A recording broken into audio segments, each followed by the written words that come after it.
সাধু সাধু সাধু। শুভ সন্ধ্যা।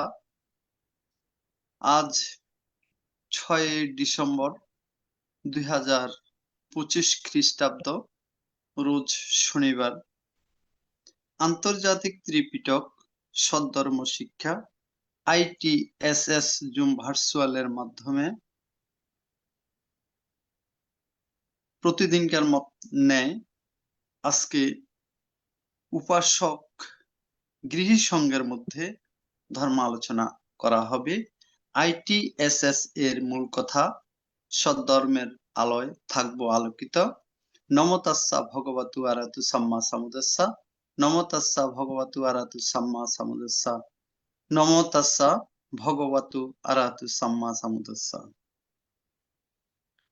দেবমানব পূজ্য জগৎগুরু মহাজ্ঞানী তথাগত সম্যক সম্বুদ্ধকে বন্দনা জানাই ভারতের ষষ্ঠ সংঘরাজ ITSS পেজের আশীর্বাদক পূজনীয় দিকপাল মহাথেরবান থেকে বন্দনা জানাই অন্যান্য ভিক্ষু সংঘ ও শ্রমণ সংঘদেরকে। আজকে গৃহী সংঘের মধ্যে শ্রদ্ধেয় ডাক্তার বাবু তাপস কুমার বড়ুয়া মহোদয় ভারত দাদার ধর্ম আলোচনা শোনার জন্য যারা জুমে অংশগ্রহণ করেছেন, আপনাদের সকলের প্রতি রইল শুভেচ্ছা ও অভিনন্দন। আমাদের মিটিং আইডি 8845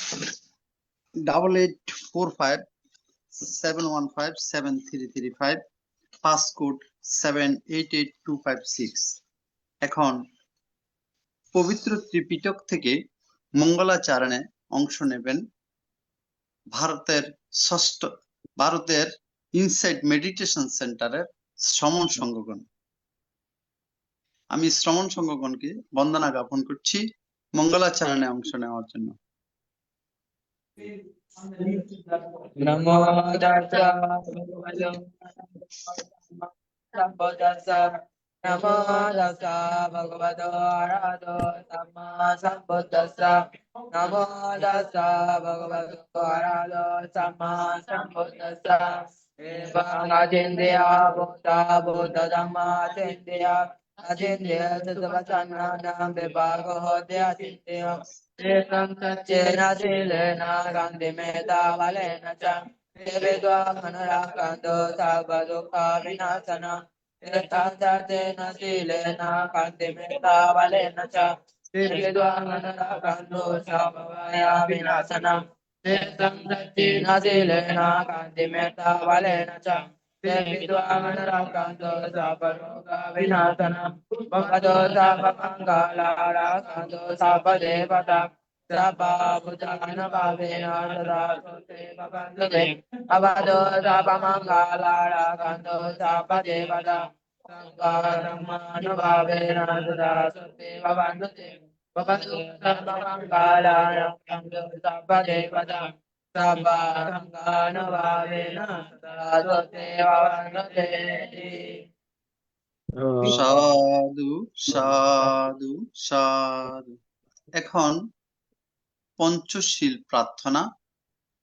সবার পক্ষ থেকে পঞ্চশীল প্রার্থনা করবেন প্রবাসী উপদেষ্টা বাবু ধর্মদর্শী বড়ুয়া মহোদয় দাদাকে আহ্বান করছি পঞ্চশীল প্রার্থনা করার জন্য।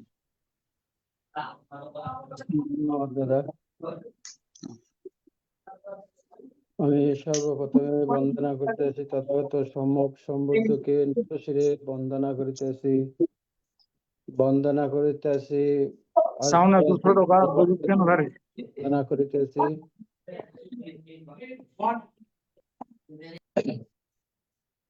বন্দনা করিতেছি আজকার আরো অন্যান্য ভিক্ষু সংঘ থাকলে এরা বন্দনা করিতেছি। ITSS সকল সদস্যবৃন্দকে নমস্কার ও ধন্যবাদ দিয়ে সবার পক্ষ থেকে আমি পঞ্চশীল প্রার্থনা করিতেছি।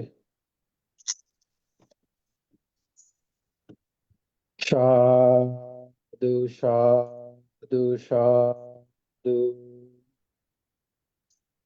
Buddhang bandami, Dhammang bandami, Sanghang bandami, Aham bandami sabbadang.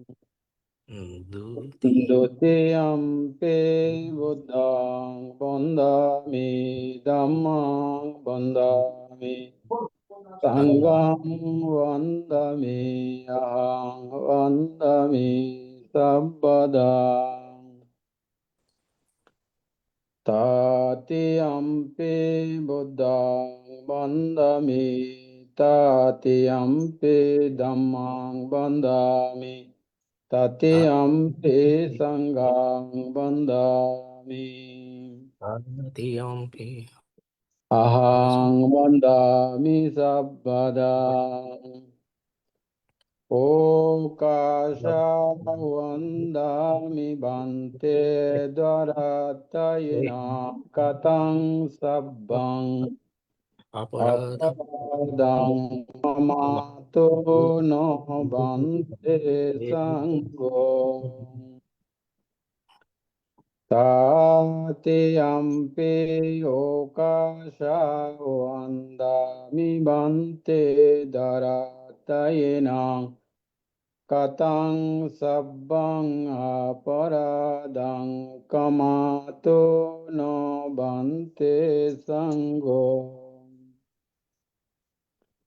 Tatiyampi okasha vandami bante sangho daratayena katang sabbang aparadang kamato no bante sangho. Okasha ahang bante ti sharananena saha pansa silang dhammang yang sama anugang bhatva silang de tame bante. Dutiyampi okashayahang bante Isharananena saha pansa silang dhammang yasamayanu silang de tame bante. Tatiyampi okashayahang bante Tisharananena saha pansa silang dhammang yasamayanu gangatva silang de tame bante. এখন পঞ্চশীল প্রদান করছেন ভারতের ষষ্ঠ সংঘরাজ ITSS পেজের আশীর্বাদক পূজনীয় বড় ভান্তেকে বন্দনা জ্ঞাপন করছি। Yamahang badamitang badeta. Amavante Namo tassa bhagavato arahato samma sambuddhassa. Namo tassa bhagavato arahato samma sambuddhassa. Namo tassa bhagavato arahato samma sambuddhassa. Namo tassa bhagavato arahato samma sambuddhassa. Buddhang saranang gacchami. Buddhang saranang gacchami. Dhammang saranang gacchami. Dhammang saranang gacchami. Sanghang saranang gacchami.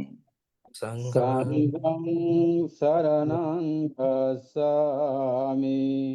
द्वितीयम्पि बुद्धं शरणं गच्छामि द्वितीयम्पि बुद्धं शरणं गच्छामि द्वितीयम्पि धम्मं शरणं गच्छामि द्वितीयम्पि धम्मं शरणं गच्छामि द्वितीयम्पि संघं शरणं गच्छामि द्वितीयम्पि सङ्घं शरणं गच्छामि तृतीयम्पि बुद्धं शरणं गच्छामि तृतीयम्पि बुद्धं शरणं गच्छामि तृतीयम्पि धम्मं शरणं गच्छामि तृतीयम्पि धम्मं शरणं गच्छामि तृतीयम्पि संघं शरणं गच्छामि तृतीयम्पि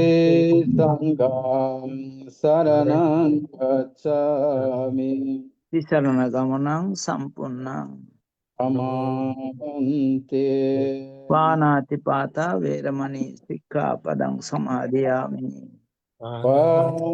पाणातिपाता वेरमणि सिक्खापदं समादयामि आदिन्नादान वेरमणि सिक्खापदं समादयामि आदिन्नादाना वेरमणि सिक्खापदं समादयामि कामेषु मिच्छाचारा वेरमणि सिक्खापदं समादयामि कामेषु मिच्छाचारा वेरमणि सिक्खापदं समादयामि मुसावादा वेरमणि सिक्खापदं समादयामि मुसावादा वेरमणि सिक्खापदं समादयामि सुरामेरय मज्जपमदट्ठाना वेरमणि सिक्खापदं समादयामि मेरे मज्जिपमादट्टान वेरमणि सिक्खापदं समादयामि साधु साधु इमं तिसरणेन सद्दिं पंचशीलं धम्मं साधुकं सुरक्षितं कृत्वा अपमादेन शीलं संपदेथ अमावन्ते शीलेन सुगतिं गन्ति शीलेन भुगसम्पदा शीलेन निभृतिं गन्ति तस्मात् शीलं विशोधये साधु সাধু সাধু। এখন ভাবনা 10 মিনিট ভাবনা পরিচালনা করছেন ভারতের ষষ্ঠ সঙ্গরাজ ITSS পেজের পূজনীয় আশীর্বাদক ভান্তেকে বন্দনা জ্ঞাপন করছে।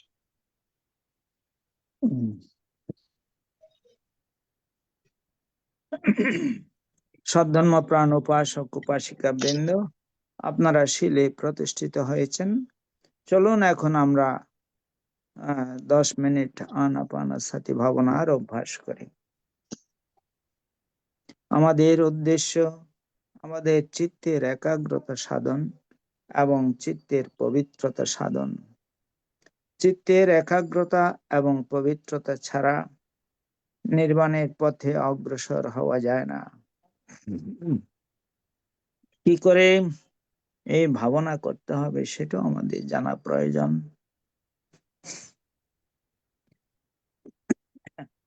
প্রথমে চোখ বন্ধ করতে হবে, বাম হাতের উপরে ডান হাত রেখে সুখাসনে বসতে হবে, যে আসনে বেশিক্ষণ বসা যায়। কোমর, ঘাড়, মেরুদণ্ড সিধা করে বসতে হবে। এইবার নাসিকার অগ্রভাগে যেখানে শ্বাস প্রশ্বাসে ক্রিয়া অনুভূত হচ্ছে সেখানে মনটাকে স্থাপন করতে হবে। শ্বাস আসলে আসছে বলে জানা, শ্বাস গেলে গেছে বলে জানা, এটাই হচ্ছে আমাদের কাজ। এই কাজ খুব সাবধানতার সঙ্গে, খুব সজাগতার সঙ্গে করতে হবে।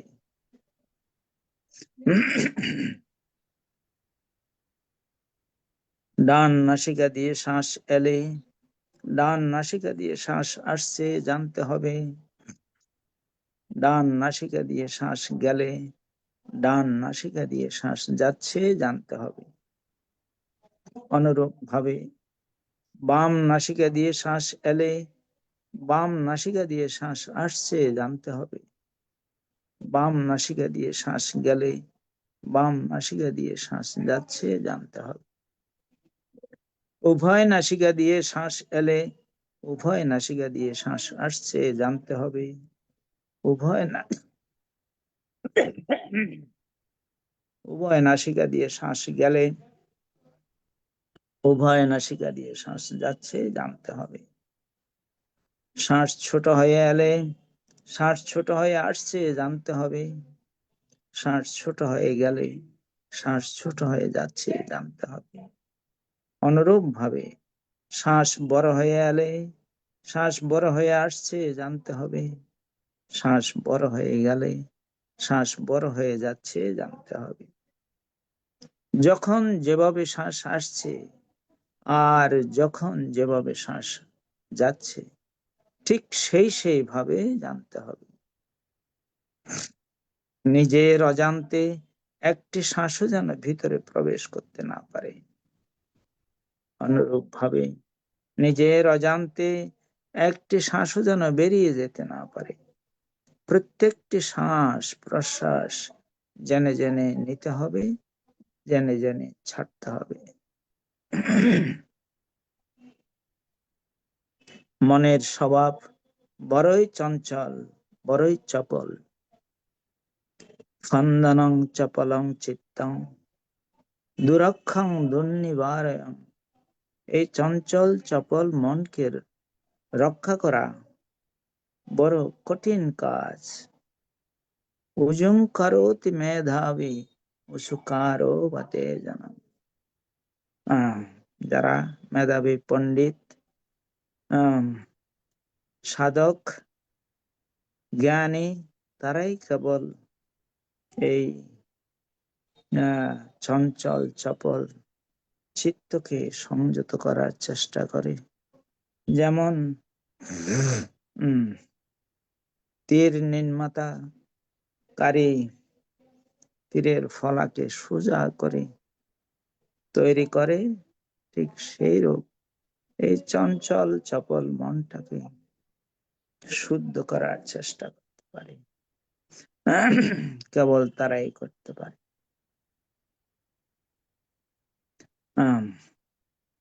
খুব সাবধানতার সঙ্গে খুব সজাগতার সঙ্গে এই কাজ করতে হবে। যারা যথাযথভাবে এই শ্বাস প্রশ্বাসের ক্রিয়াকে জানতে পারে সফলতা তাদের আসবেই, সফলতা আসবে, সফলতা আসবে।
भवतो सर्वमङ्गलं रक्षन्तु सर्वदेवतां सर्वबुद्धानुभावेन सदा सत्ये भवन्तु ते। भवतो सर्वमङ्गलं रक्षन्तु सर्वदेवतां सर्वधर्मानुभावेन सदा सत्ये भवन्तु ते। भवतो सर्वमङ्गलं रक्षन्तु सर्वदेवतां सर्वसङ्घानुभावेन सदा सत्ये भवन्तु ते। साधु साधु साधु। ভারতের ষষ্ঠ সংঘরাজ পূজনীয় আশীর্বাদক ভান্তে এতক্ষণ পর্যন্ত মঙ্গলাচরণ পঞ্চশীল প্রদান 10 মিনিট ভাবনা পরিচালনা করেছেন। পূজনীয় ভান্তের নিরোগ দীর্ঘায়ু এবং সুস্বাস্থ্যতা কামনা করছি এই আইটিএসএস পরিবারের পক্ষ থেকে। বন্দনা বন্দে। সাধু সাধু সাধু। বন্দনা নেবেন ভান্তে। মঙ্গল আজকে হোক। দেখতে পাচ্ছি না। হ্যাঁ। এই তো ভান্তে। মমতা। আজকে আমাকে দেখতে পাচ্ছেন তো? হ্যাঁ দেখতে পাচ্ছি তো। হ্যাঁ, সাধু মঙ্গল হোক। সবাই ভালো থাকুন। আজকে উপাসকদের আলোচনা অনুষ্ঠানের সম্মানিত সভাপতি ভারতের ষষ্ঠ সংঘরাজ পূজনীয় ভান্তের নিকট প্রার্থনা করছি আজকের উপাসক কর্তৃক আলোচনা ধর্ম আলোচনা অনুষ্ঠানে অনুমতি প্রদানের জন্য। বন্দনা ভান্তে। একবার নয় বহুবার সেই প্রার্থনা মঞ্জুর করলাম আমি। সাধু সাধু সাধু।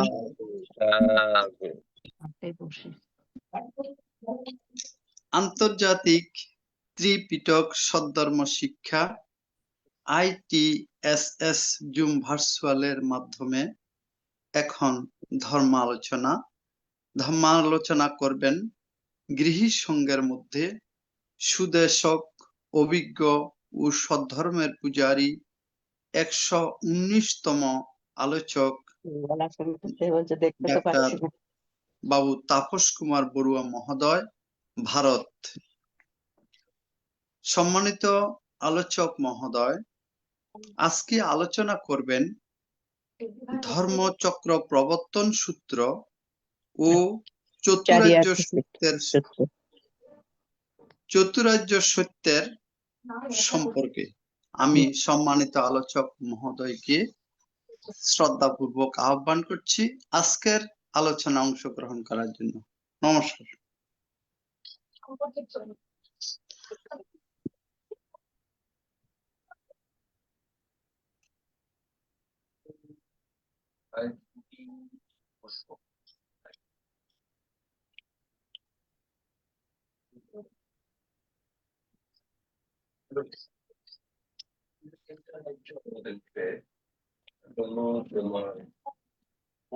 আজকের আলোচক মহোদয়কে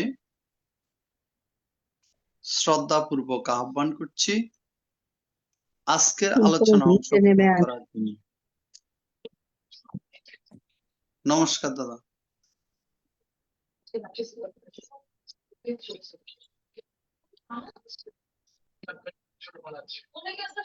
নমো বুদ্ধায় সবাইকে। নমো বুদ্ধায়।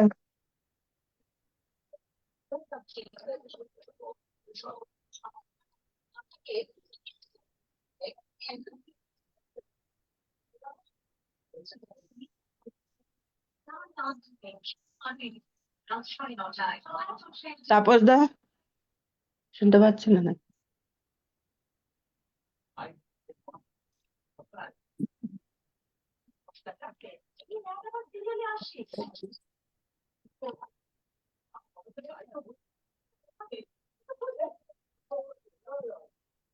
নমো বুদ্ধায়, বুদ্ধকে নমস্কার করলেন।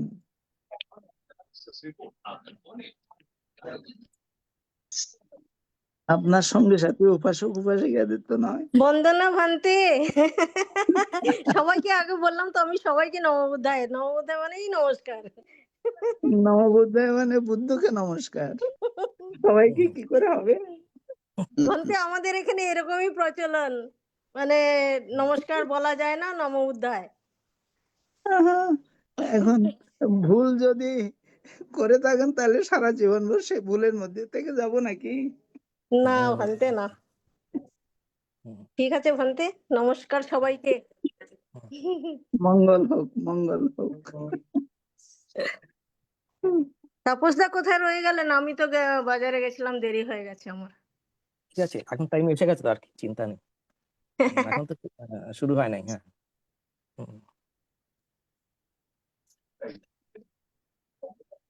বড়দির প্রসারিত।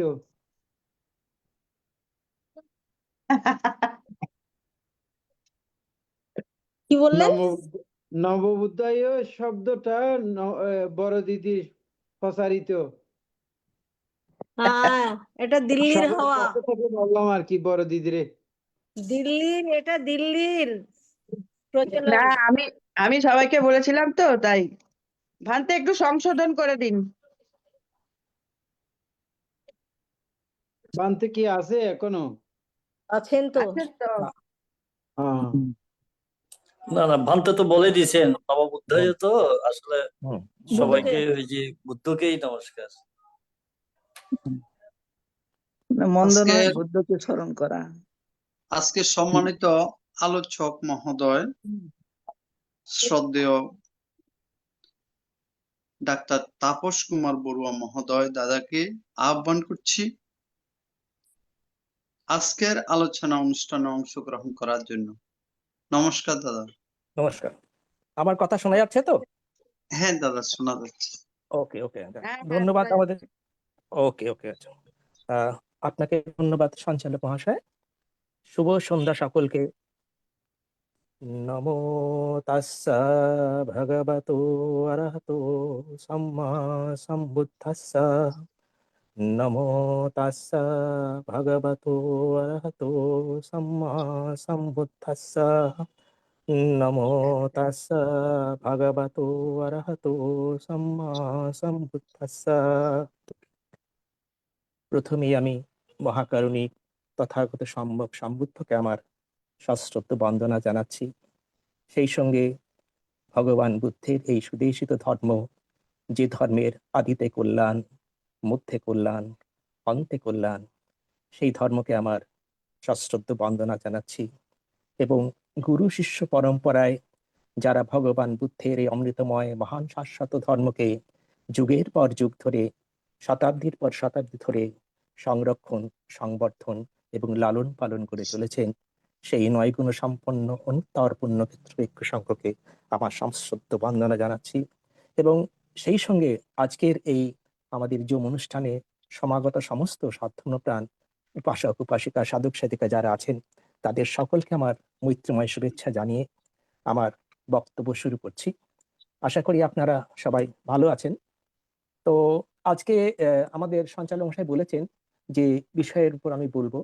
তার আগে আমি একটু বলি যে আমাদের এই আইটিসি প্ল্যাটফর্ম, এটা আমরা 2020 সাল থেকে চলছে এবং আমরা অত্যন্ত কৃতজ্ঞ এর যিনি প্রতিষ্ঠাতা প্রাণপুরুষ আমাদের মিলনবাবু, তিনি আমাদের এই সুযোগ করে দিয়েছেন। প্রথমে শনিবার বিকালে ছিল, এখন এটাকে শনিবার রাত্রিবেলা করে দিয়েছেন, যার ফলে বেশি বেশি লোক এখানে অংশগ্রহণ করে নিজেদেরকে সমৃদ্ধ করতে পারে, আমরা নিজেদের মধ্যে আমাদের আদান প্রদান করতে পারি। আমি মিলনবাবুকে এবং সংশ্লিষ্ট সকলকে আমার আন্তরিক ধন্যবাদ জানাচ্ছি। আজকে যে বিষয়ের উপর আমি বলবো সেটা হচ্ছে ধর্মচক্র প্রবর্তন সূত্র এবং চতুরার্য সত্য সম্পর্কে আলোচনা। কিন্তু এই আলোচনা শুরু করার আগে আমি একটা ছোট্ট অনুগল্প দিয়ে শুরু করতে চাই। এই গল্পটা আজ থেকে 2500 বছর আগে বৎস রাজ্যের রাজধানী ছিল কৌশম্বী। ভগবান বুদ্ধ তখন কৌশম্বীতে অবস্থান করছিলেন। তো সেই সময় ওখানে সিংসাপা নামে একটা বন ছিল। তো সেই বনের মধ্যে দিয়ে একবার তিনি তার শিষ্যদের সঙ্গে যখন যাচ্ছিলেন, একটা গাছের নিচে কিছু শুকনো পাতা পড়েছিল। সেই পাতা নিয়ে তিনি নিজের হাতের মধ্যে তালুবন্দি করে তার সতীর্থ ভিক্ষু যারা ছিলেন, যারা সঙ্গী ভিক্ষু ছিলেন, তাদের দৃষ্টি আকর্ষণ করে বললেন, হে ভিক্ষুগণ, এই সিংসাপা বনের মধ্যে তোমরা যত গাছ দেখছো, এই গাছের মধ্যে যত পাতা আছে, এর সমস্ত রকম জ্ঞানই আমি আহরণ করেছি। কিন্তু আমি তোমাদের জন্য দেশনা করছি শুধু এইটুকুন, যেটুকু আমার হাতের মধ্যে তোমরা তালুবন্দি দেখতে পাচ্ছ। এবং পরবর্তীকালে যখন অশোকের শিলালিপি আবিষ্কৃত হয় এবং সেটা যখন কিছুটা পাঠোদ্ধার করা সম্ভব হয়, দেখা গেছে যে ভগবান বুদ্ধ তার 45 বছরের সাধনা ধর্ম প্রচারকালে যে দেশনা করেছিলেন, টোটাল সব মিলিয়ে 84,000 ধর্মস্কন্ধের কথা উনি বলে গেছিলেন 45 বছরের ধর্ম প্রচারকালে। তার মধ্যে 21,000 সূত্র পিটকের অন্তর্ভুক্ত, 21,000 বিনয় পিটকের অন্তর্ভুক্ত এবং বাকি 42,000 অবিধর্ম পিটকের অন্তর্ভুক্ত। এখন একটা প্রশ্ন যেটা আমার মনেও আসে, আপনাদের মনেও খুব আসা স্বাভাবিক, যে এই যে এত বিস্তৃতভাবে ভগবান বুদ্ধ বলে গেছেন 45 বছর ধরে, এই এত কিছু এক জীবনে এক মানুষের পক্ষে, সাধারণ মানুষের পক্ষে, আপনি আমি সাধারণ মানুষের পক্ষে মনন করে অনুশীলন করে জীবনে মুক্ত হওয়া সম্ভব কি? এবং এটা ভগবান বুদ্ধ জানতেন যেটা খুব কঠিন কাজ।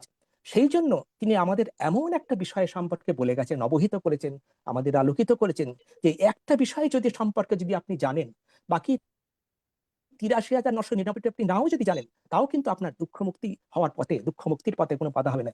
সেইটাই হচ্ছে চতুরার্য সত্য। এই চতুরার্য সত্যকে আজকে আমি একটু আমার মতো করে ব্যাখ্যা করার চেষ্টা করব। এবং এই চতুরার্য সত্যের কথাই যদি বলতে হয়, যদি আপনি তথ্যের দিক থেকে বিচার করেন, তাহলে এই চতুরার্য সত্য হচ্ছে ভগবান বুদ্ধের ধর্ম এবং দর্শনের সার কথা। আবার যদি আপনি দুঃখ মুক্তি মার্গ অনুশীলনের কথা বলেন, তাহলে এই চতুরার্য সত্য হচ্ছে ভগবান বুদ্ধের ধর্ম এবং দর্শনের শেষ কথা। এবং ভগবান বুদ্ধ বলছেন কি, যে চতুঃসত্য বিনিমুক্ত ধম্ম নাম নাত্তি, অর্থাৎ কিনা এই চতুরার্য সত্য বিনা অন্য কোনো ধর্ম নেই। আপনি 84,000 ধর্মস্কন্ধের মধ্যে উনি এইটাই ঘুরিয়ে ফিরিয়ে বিভিন্নভাবে বিভিন্ন মানুষের বোঝার জন্য ব্যাখ্যা করেছেন।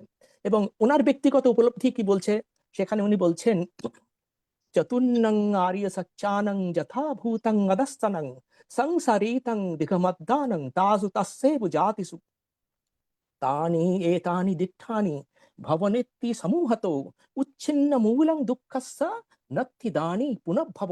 অর্থাৎ কি, অর্থাৎ এই চতুরার্য সত্য অদর্শন হেতু, এই চতুরার্য সত্য না জানার জন্য আমি জন্ম জন্মান্তর ধরে বিভিন্ন জনিতে জন্মগ্রহণ করে ভবচক্রে আবদ্ধ ছিলাম। এবং এই জন্যই এখন যখন আমি এই দুঃখকে জেনেছি, দুঃখের মূলকে জেনেছি, দুঃখের মূল তৃষ্ণা, এবং শুধু জানিনি, তাকে সমূলে উৎপাটিত করতে সক্ষম যখন হয়েছি, তখন আমার আর পুনর্ভবের কোনো সম্ভাবনা নেই, হেতু নেই। তো সুতরাং আপনারা বুঝতেই পাচ্ছেন যে এই চতুরার্য সত্য কতটা আমাদের জীবনে প্রয়োজনীয়। এবং এই চতুরার্য সত্য ভগবান বুদ্ধ প্রথম দেশনা করেছিলেন আষাঢ় মাসে, আষাঢ়ী পূর্ণিমাতে সারনাথের ঈশিপতন মৃগদাবে তার পঞ্চবর্গীয় শিষ্যদের কাছে। এবং এই পঞ্চবর্গীয় শিষ্যদের কাছে করে করে বলছিলেন যে আমি আজকে ধর্মচক্র প্রবর্তন সূত্রটাকে আমি সংক্ষেপে বলবো, যাতে চতুরার্য সত্যকে আমি হাইলাইট করতে পারি।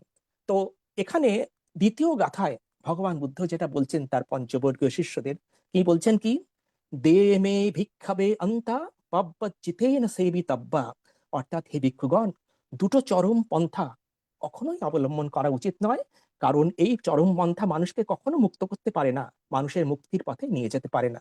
কি সেই চরম পন্থার কথা ভগবান বুদ্ধ বলছেন? একটা হচ্ছে কামসুখল্লিকানুজ। কামসুখল্লিকানুজ কাকে বলছে? অর্থাৎ ইন্দ্রিয় সুখের দ্বারা প্রভাবিত হয়ে মানুষ যখন জীবনযাত্রা, তখন তার মধ্যে যদি সে মানুষ সত্যকে জানার চেষ্টা করে, সেটা হয় না। এবং সেটা হয় না বলে সেটা উনি নিজের জীবন দিয়েই উপলব্ধি করেছিলেন। আপনারা মনে করুন, রাজপুত্র সিদ্ধার্থ যখন জন্মেছিলেন, তার জন্মের সময় কিছু তৎকালীন ব্রাহ্মণ যারা ছিলেন, তার মধ্যে কৌণ্ডিন্য ছিলেন, উনি ভবিষ্যৎবাণী করেছিলেন যে এই পুত্র যে জন্মেছে রাজা শুদ্ধোধনের ঘরে, হয় তিনি রাজচক্রবর্তী রাজা হবেন, অথবা তিনি সংসার ত্যাগ করে ভগবান বুদ্ধত্ব লাভ করবেন। এখন যেহেতু উনি রাজপুত্র শুদ্ধোধন, রাজা শুদ্ধোধনের ঘরে অনেক বয়সে তার জন্ম হয়েছিল, তখন তার মহামায়ের জন্ম ছিল প্রায় 44 বছর। তো বুদ্ধ বয়সের সন্তান সিদ্ধার্থ, তখন তিনি কি করলেন, আমাদের রাজা শুদ্ধোধন, তিনি তার বিলাস বৈভবের জন্য 3টা প্রাসাদ তৈরি করলেন, যাতে তার মন অন্যদিকে ধাবিত না হয়। কিন্তু এইভাবে তিনি জীবনের প্রথম 29 বছর কাটিয়ে দিলেন। তারপর সে চারি নৃত্য দেখেছে, সেগুলো আপনারা জানেন, এগুলো সামনে আমি বিস্তারিত বলতে চাই না। তো চারি নৃত্য দেখার পর তার মনে হলো, এবং ছন্দকের কাছে তিনি জানলেন যে প্রত্যেক মানুষের জীবনে এই জন্ম, জরা, ব্যাধি, মৃত্যু, এগুলো অবধারিত পরিণতি, এর থেকে কারো নিস্তার নেই। এবং কি তিনি রাজার ঘরে জন্মগ্রহণ করলেও এর তার নিস্তার নেই। সেই না, তখন তিনি কি করলেন, সেই আষাঢ়ী পূর্ণিমা রাতে সকলের অগোচরে তিনি তার পরিজন ছেড়ে, তার বিলাস বৈভবের জীবন ছেড়ে এক অনির্দিষ্ট পথে যাত্রা করলেন। এবং সেখানে যাত্রা করে প্রথমে তিনি কোথায় গেলেন? প্রথমে তিনি গেলেন কোশল রাজ্যে। কোশল রাজ্যে তিনি মহর্ষি আলার কালামের কাছে শিক্ষা করলেন। সেখানে তিনি আপনার চতুর্ব্রহ্মবিহার জানলেন, 4 ব্রহ্মবিহার জানলেন। তারপরে 7ম ধ্যান পর্যন্ত তিনি সেখানে জ্ঞান লাভ করলেন। তারপর সেখান থেকে তিনি কোথায় চলে গেলেন? তিনি চলে গেলেন মগধে। মগধে গিয়ে রুদ্রক রামপুত্রের কাছে তিনি শিক্ষা গ্রহণ করলেন। রুদ্রক রামপুত্রের কাছে শিক্ষা গ্রহণ করার পরেও কিন্তু তার ঈপ্সিত লক্ষ্যে তিনি পৌঁছতে পারলেন না, এবং সেখানে তিনি তখন সেখানেও বিফল মনোরথ হয়ে তিনি চলে গেলেন বৈশালীতে। এবং বৈশালীতে গিয়ে তিনি আচার্য দণ্ডিক পুত্রের কাছে তার শিক্ষা গ্রহণ করলেন। এবং আচার্য দণ্ডিক পুত্র ছিলেন অত্যন্ত কঠোর একজন সংযমী সাধক। তিনি বলতেন যে আমাদের সমস্ত দুঃখের মূল হচ্ছে আমাদের শরীর। কারণ কি, আপনি পরিষ্কার বলছেন যে দেখুন, আমার চোখ আছে বলে আমি ভালো জিনিস দেখতে চাই, আমার কান আছে বলে আমি ভালো জিনিস শুনতে চাই, আমার রসনা আছে বলে আমি ভালো জিনিস খেতে চাই। তাহলে কি, আমার যে জিনিসগুলো আমার শরীরের ইন্দ্রিয়গুলো কি করছে, আমাকে ঠেলে দিচ্ছে, তৃষ্ণা তৈরি করছে। সুতরাং আমাকে কি করতে হবে? তৃষ্ণাকে মারতে হবে। তৃষ্ণাকে মারতে গেলে কি করতে হবে? না, শরীরকে মারতে হবে। তো এই করে তিনি তার নবাগত শিষ্য শ্রমণ গৌতমকে এই কথাই বললেন যে তোমাকে তাহলে শরীরের প্রতি অত্যাচার করে শরীরকে মারতে হবে, শরীরকে মারলেই তবে তুমি তার দুঃখ থেকে মুক্ত হতে পারবে। কিন্তু এই মানে পথে চলার পরে যা হওয়ার তাই হলো। শ্রমণ গৌতম কোনোদিন একবেলা খাচ্ছেন, কোনোদিন এক মুষ্টি তন্দুল খাচ্ছেন, কোনোদিন জল খাচ্ছেন, কোনো কিছুই খাচ্ছেন না। যার ফলে কি হলো, শরীর তার ছেড়ে দিল। এমন হলো যে তিনি অচেতন হয়ে মূর্ছিত হয়ে পড়ে যাচ্ছেন। তখন শ্রমণ গৌতম মনে মনে ভাবলেন যে আচ্ছা, যে পথ আমাকে আমার গুরু দেখিয়েছেন, যে পথে আমাকে চলার নির্দেশ দিয়েছেন, সে পথে আমি যদি চলি তাহলে সত্যকে দেখতে পাবো কিনা আমি জানি না, কিন্তু মৃত্যু অবধারিত। কিন্তু আমি তো মরতে চাই না এই মুহূর্তে, আমি তো সত্যকে না জেনে মরতে চাই না। তাহলে কি হবে? তাহলে আমাকে এই পথ ত্যাগ করতে হবে। এবং এই দ্বিতীয় পথের কথাই ভগবান বুদ্ধ তার পঞ্চবর্গীয় শিষ্যদের বলেছেন, অর্থ কিলো মাথানুযোগ, অর্থাৎ কিনা নিজের শরীরকে অত্যাচার করে, নিজের শরীর প্রতি কষ্ট দিয়ে যে সত্যকে জানার প্রচেষ্টা, এটাও কিন্তু ফলপ্রসূ নয়। এবং সেই জন্য তিনি মধ্যম মার্গের কথা বলেছেন। এবং সেখান থেকে তিনি বেরিয়ে কোথায় গেলেন? উরুবেলা গ্রামে। উরুবেলা গ্রামে গিয়ে আপনারা জানবেন হয়তো সেই ইতিহাস, যে ওখানে সেনানি গ্রামে সুদিন নামে এক রাখাল বালক ছিল। রাখাল বালকের সঙ্গে তার দেখা হয়েছিল, এবং রাখাল বালক নিজের ভাগের দুধটুকু দিয়ে তাকে পরিচর্যা করে সুস্থ করে তার মৃত স্বাস্থ্য ফিরিয়ে দিয়েছিল। এবং সেখানেই এই নিরঞ্জনী নদীতেই একবার স্নান করার পর তিনি যখন উঠেছেন, স্নান করে উঠেছেন, তখন দেখছেন যে একজন বেহালা বাদক সে তার বেহালাটাকে বাজাবার চেষ্টা করছে। যখন সে বেহালার তারগুলোকে খুব টাইট করে বাঁধছে না, তখন তাতে সুর আসছে না। আবার যত জায়গাটাকে সে খুব ঢিলে করে রেখেছে, তখনও সুর আসছে না। তাহলে সুর আসলো কখন? যখন সে মধ্যম মার্গে সেটাকে বেঁধেছে। তখন ওটার মনে এলো, সব অচেতন মনে এলো, তাহলে মধ্যম মার্গই আমাকে গ্রহণ করতে হবে। এবং আরো একটা আমরা জানি যে যখন বুদ্ধত্ব লাভের একদিন আগে তিনি 5টা স্বপ্ন দেখেছিলেন। এই 5টা স্বপ্নের মধ্যে একটা স্বপ্নে তিনি দেখেছিলেন তার শরীরের নাভিদেশ করে তিরিয়া নামক একরকম ঘাস ভূমি থেকে আকাশ মার্গের থেকে উত্থিত হয়ে আছে। তখন তিনি বললেন, আমাদের শরীরের মধ্যদেশ তো নাভি, কারণ এই নাভি থেকে যখন এই তিরিয়া নামক ঘাস ভূমি থেকে আকাশ মার্গের দিকে উঠেছে, তার মানে আমাকে মধ্যপথই অবলম্বন করতে হবে। এবং এই মধ্যম পন্থার কথাই তিনি তার শিষ্যদের কাছে সবিস্তারে ব্যাখ্যা করলেন।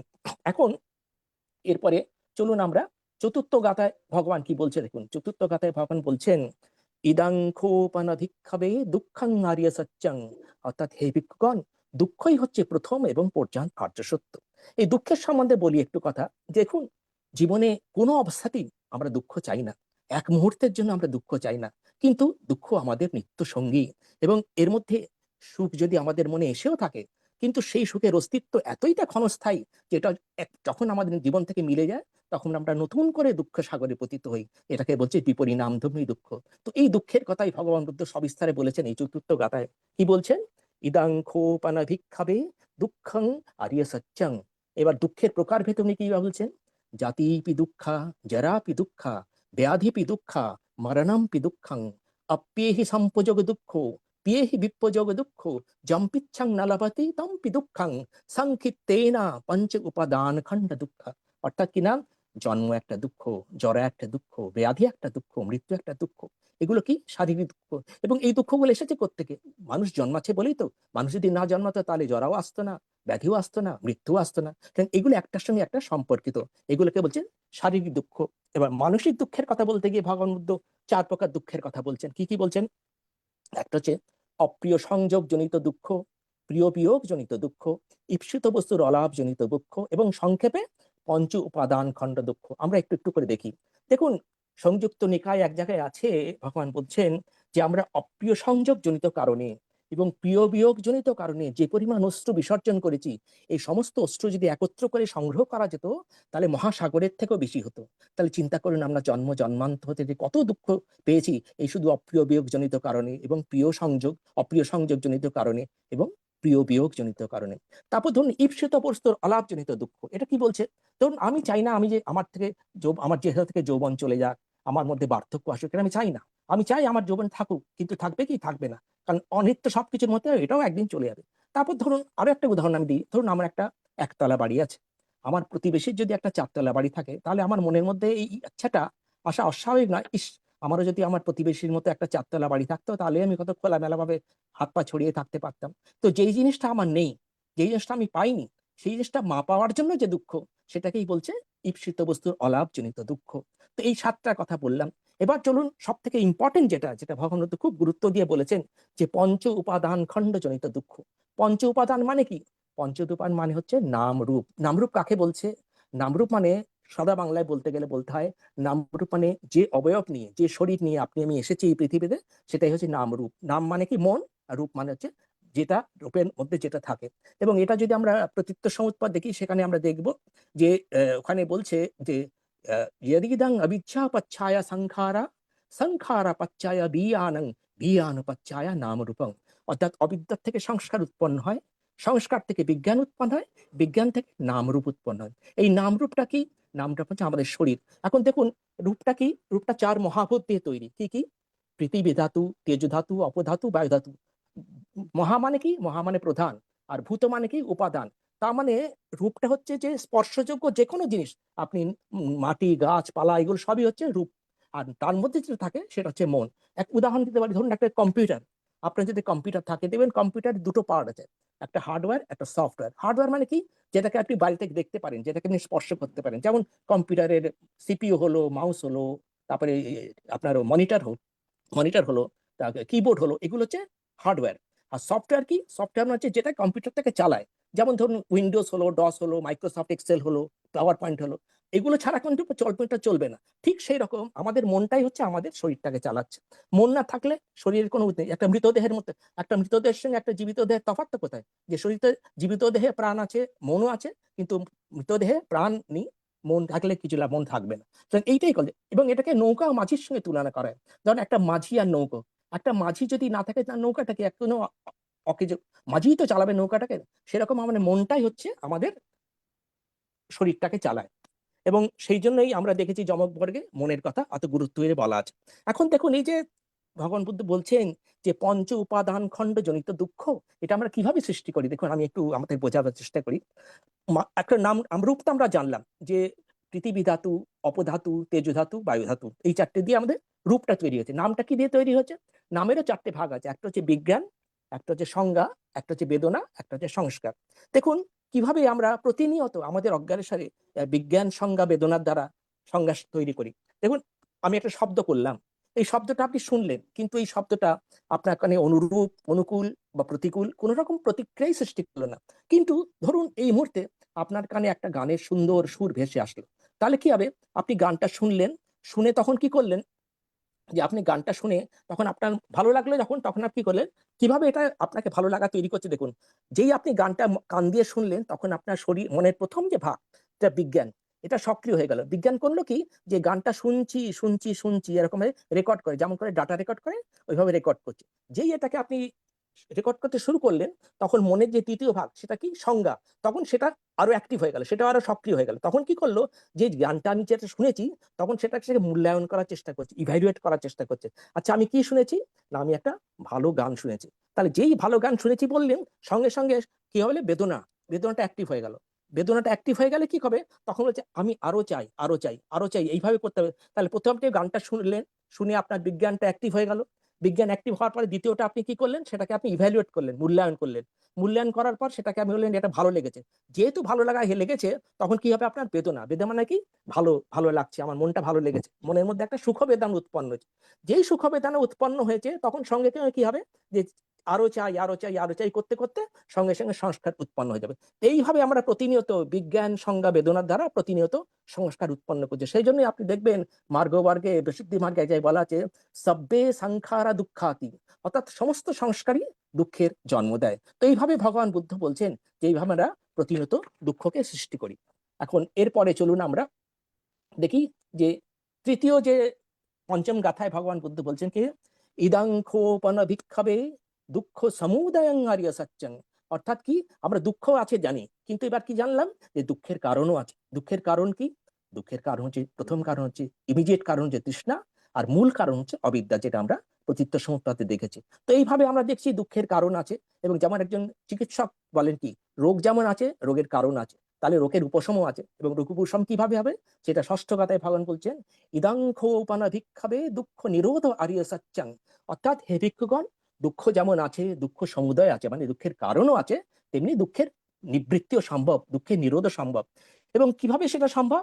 কিভাবে সেটা সম্ভব? ধরুন আমার দুঃখের কারণ কি? আমি একটু আগেই বললাম, লোভ, দেশ, মোহ, রাগ, দেশ, মোহ, দেশ, দুঃখ, ক্লেশ, তৃষ্ণা। তাহলে এগুলোকে কিভাবে জয় করা যায়?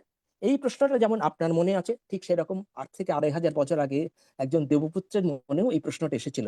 এবং যখন ভগবান বুদ্ধ শ্রাবস্তিতে অবস্থান করছিলেন, সে সময় অবস্থান করছিলেন, সেই সময় অভিরাত্রে যখন তিনি বিশ্রাম করছিলেন, তখন একদিন রাত্রে একজন দেবপুত্র এসে ভগবান বুদ্ধকে একটা প্রশ্ন করেছিলেন। প্রশ্নটা কি ছিল? যেখানে ভগবান বুদ্ধকে দেবপুত্র বলছেন, অন্ত জটা বহি জটা জটায় জটিত পজা তং তং গৌতম পুচ্ছামি কো ইমাং বিজাতে জটাং। অর্থাৎ হে ভগবান, মানুষের অন্তরে জটাজাল, বাহিরেও জটাজাল। কিসের জটাজাল? লোভ, দেশ, মোহের জটাজাল, দুঃখ, ক্লেশ, তৃষ্ণার জটাজাল। এবং এই তৃষ্ণা, লোভ, দেশ, মোহের মধ্যে মানুষ চিরকাল আবদ্ধ হয়েছে, নিবদ্ধ হয়ে আছে। তাই তং তং গৌতম পুচ্ছামি, হে গৌতম, আমি আপনাকে প্রশ্ন করছি, কো ইমাং বিজাতে জটাং, কিভাবে এই জটাজাল থেকে মানুষ নিজেকে মুক্ত করতে পারে? তার উত্তরে ভগবান বুদ্ধ খুব সুন্দর করে বলেছিলেন, খুব প্রাঞ্জল করে বলেছিলেন, শিলে পটিত্থায় নরো সাপাইয় চিত্তং পাইয়ঞ্চ ভাবয়ং অতপি নিপাকো ভিক্ষু সো ইমাং বিজাতে জটান্তি। অর্থাৎ কিনা, যে সকল ভালোবান শীলবান ভিক্ষু, যে সাধক, সাধক, তারা শিলের অভ্যাস করে, সাধনা অভ্যাস করে, তারা তাদের মধ্যে এই প্রজ্ঞা উৎপন্ন হয়, এবং সেই সময় তাদের মধ্যে এইসব বিকারগুলো আস্তে আস্তে চলে যায়। তো এই কথার পরিপ্রেক্ষিতে তখন ভগবান বুদ্ধ সপ্তম গাথায় বলছেন কি, ইদাং খোপনভিক্ষাবে দুঃখ নিরোধগামিনী পটিপদার্য সত্যং অয়মেব আর্যাঠাঙ্গিকমাগ্গো স্যর্থিদং সম্মদিঠি সম্মসংকপ্পো সম্মবাচা সম্মকম্মন্তো সম্ম আজীব সম্মব্যায়াম সম্মসতি সম্মসমাধি। অর্থাৎ কিনা এই আর্যাষ্টাঙ্গিক মার্গের কথা উনি বললেন, এবং এই আর্যাষ্টাঙ্গিককে আরো সরল করে উনি বললেন যেখানে তিনটে ভাগে ভাগ করা যায়, শীল, সমাধি, প্রজ্ঞা। শীল মানে কি? শীল মানে হচ্ছে সদাচারপূর্ণ জীবন, এবং সেখানে তিনটে পথের কথা উনি বললেন। কি কি? না, সম্যক বাক্য, সম্যক কর্মান্ত, সম্যক জীবিকা। সমাধির মধ্যে তিনটে পথের কথা বললেন, সম্য ব্যায়াম, সম্যক প্রচেষ্টা, সম্যক স্মৃতি, সম্যক সমাধি। এবং এর মধ্যে বললেন, প্রজ্ঞার মধ্যে বললেন সম্য দিঠি, সম্য সংকল্প, সম্যক দৃষ্টি এবং সম্যক সংকল্প। তো এইভাবে তিনি আর্যাষ্টাঙ্গিক মার্গের মধ্যে বললেন এইটাই একমাত্র পথ যা মানুষকে মুক্ত করতে পারে। এবং সেইখানেই তিনি যে সারাংশ হিসেবে সেখানে তিনি বলছেন, ইদাং দুঃখং আর্য সচ্চন্তি, দুঃখ সমুদয়ং আর্য সচ্চন্তি, দুঃখ নিরোধ আর্য সচ্চন্তি, দুঃখ নিরোধগামিনী পটিপদা আর্য সচ্চন্তি, মে ভিক্ষবে পুব্বে অননুস্তুতেষু ধম্মেষু চক্ষুং উদপাদি, বিদ্যা উদপাদি, জ্ঞানং উদপাদি, আলোক উদপাদি। অর্থাৎ এর মানে কি? এর মানে বলছেন যে এই অননুসৃত ধর্ম শ্রবণের ফলে, মননের ফলে, অনুশীলনের ফলে আমি জেনেছি যে দুঃখ সত্যকে জেনেছি, দুঃখ সমুদায় সত্যকে অনুভব করেছি, এবং দুঃখ নিরোধ সত্যকেও জেনেছি, এবং দুঃখ নিরোধকে কিভাবে দুঃখের নিরোধ কিভাবে তৈরি করতে হয়, কিভাবে হতে হয়, সেই আর্যাষ্টাঙ্গিক মার্গের পথেও জেনে আমি অনুশীলন করে আমি জেনেছি। যার ফলে কি হয়েছে? আমার মধ্যে প্রজ্ঞা উৎপন্ন হয়েছে। সেই প্রজ্ঞা কি করেছে? সেই প্রজ্ঞা আমাকে অন্ধকার থেকে আলোর দিকে নিয়ে গেছে, অসত্য থেকে সত্যের দিকে নিয়ে গেছে, মৃত্যু থেকে অমিতের পথে নিয়ে গেছে। এবং এক কথায় যদি বলতে চাই তাহলে আমি বলতে পারি, সা প্রজ্ঞা ইয়া বিমুক্তয়ে। এই প্রজ্ঞা আমাকে শুধু মুক্ত করেনি, সমস্ত মানে সম্পূর্ণভাবে মুক্ত। একটা মুক্ত এর আগে একটা বি উপসর্গ লাগছেন, বি মানে কি? সম্পূর্ণভাবে মুক্ত করেছে। তাহলে আপনারা প্রশ্ন করবেন কিসের থেকে মুক্ত করেছে? এই প্রজ্ঞা আমাকে লোভ, দেশ, মোহ থেকে মুক্ত করেছে, দুঃখ, ক্লেশ, তৃষ্ণা থেকে মুক্ত করেছে, সংসারে আবাগমন থেকে মুক্ত করেছে। তো এইভাবে উনি সবাইকে বললেন। এবং এই করতে গিয়ে তো এই কথা শোনার সঙ্গে সঙ্গে কি হলো? প্রথম রাত্রেই এটা শেষ হওয়ার সঙ্গে সঙ্গে কোন্ডনও শ্রোতাপন্ন হয়ে গেলেন। দ্বিতীয় দিনে এটা মনন করে অনুশীলন করে বপ্প হয়ে গেলেন শ্রোতাপন্ন। তৃতীয় দিনে ভদ্রীয় হয়ে গেলেন শ্রোতাপন্ন। চতুর্থ দিনে মহানাম হয়ে গেলেন শ্রোতাপন্ন। পঞ্চম দিনে অশ্বজি হয়ে গেলেন শ্রোতাপন্ন। এবং পঞ্চম দিন সন্ধ্যাবেলা যখন ভগবান দেশনা করলেন, এই পাঁচজনই প্রথম অর্হত হয়ে গেলেন। তো এইভাবে দেখুন ভগবান বুদ্ধ প্রথম পাঁচজনকে অর্হত করলেন। তারপরে পরবর্তীকালে আবার উনি 1000 জনকে করেছিলেন, যেখানে আমরা দেখেছি গয়া শিষ্যতে, সেখানে নদী কাশ্যপ, গয়া কাশ্যপ, কুরুবেল কাশ্যপের 1000 শিষ্যকে উনি অর্হত করতেন। তো এই ঘটনা যে ঘটেছে, এই ঘটনা 2500 বছর আগেও যেমন সত্যি ছিল, আজকের দিনও তেমনই সত্যি, আজকের দিনও ঠিক তেমনই সত্যি। শুধু আমরা এটাকে অনন করতে হবে। আমরা এমন অনেক মানুষের সংস্পর্শে, আমাদের সৌভাগ্য বলতে পারেন, যে আমাদের পরমই বলা যায় যে আমরা এমন মানুষের সংস্পর্শে এদেশে বিদেশে যারা ধর্মকে অনুভব করেছেন, যথাযথভাবে অনুভব করে তারা শীল, সমাধি, প্রজ্ঞাকে যথাযথভাবে অনুশীলন করে এই শ্রোতাপন্ন মার্গে হয়ে, সত্যগামী হয়ে, অনাগামী হয়ে তারা জীবনকে দুঃখে দেখতে পেয়েছেন। এখন প্রশ্ন হচ্ছে যে এই যে কথা বলছি, এই কথাগুলো, এই যে প্রজ্ঞার কথা আমি বলছি, এই প্রজ্ঞাটা 3 রকম প্রজ্ঞার কথা হয়।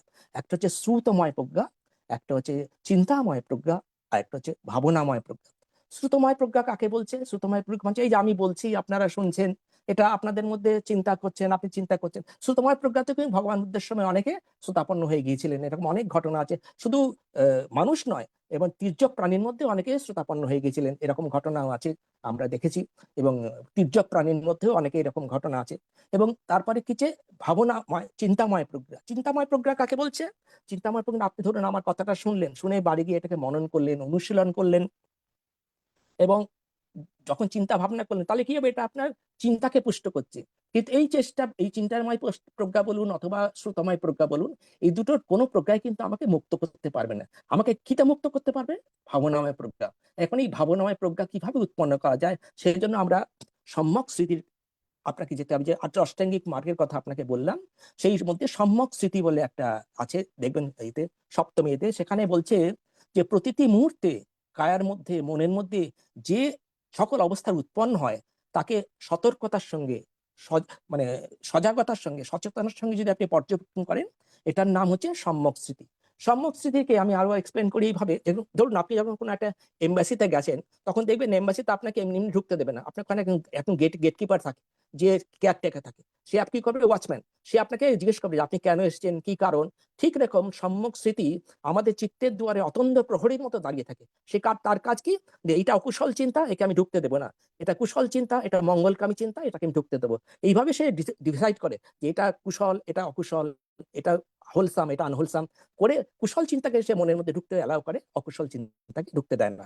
তো এইভাবে সম্যক স্মৃতি দিয়ে করা যায়। এবং এইখানেই আমরা যে মহাস্মৃতি পাঠ্যান সূত্র বলছেন, ভগবান বুদ্ধ এই তার বুদ্ধত্ব লাভের 20 বছর পর, অর্থাৎ তার মহাপরিনির্বাণের 25 বছর আগে তিনি কুরু রাজ্যে কাম্মা তার শিষ্যদের, তার ভিক্ষুদের নিয়ে একটা দেশনা করেছিলেন, সেটাকেই বলে মহাসতী পাঠ্যান সূত্র। সেখানে তিনি কি বলছেন, একায়ন অয়ং ভিক্ষবে মাগ্গো সত্তানং বিশুদ্ধিয়া শোক পরিদেবনং সমতিক্ক মায়া দুঃখ দোমনসং অঠ্ঠঙ্গ মায়া নিব্বান ন্যায়স্য অধিগমায়া নিব্বান সচ্চিক্রিয়ায়া ইমস্মিং চত্বারো সতিপাঠ্যানো। এর মানে কি, মানে বলছে যে এটাই একমাত্র পথ।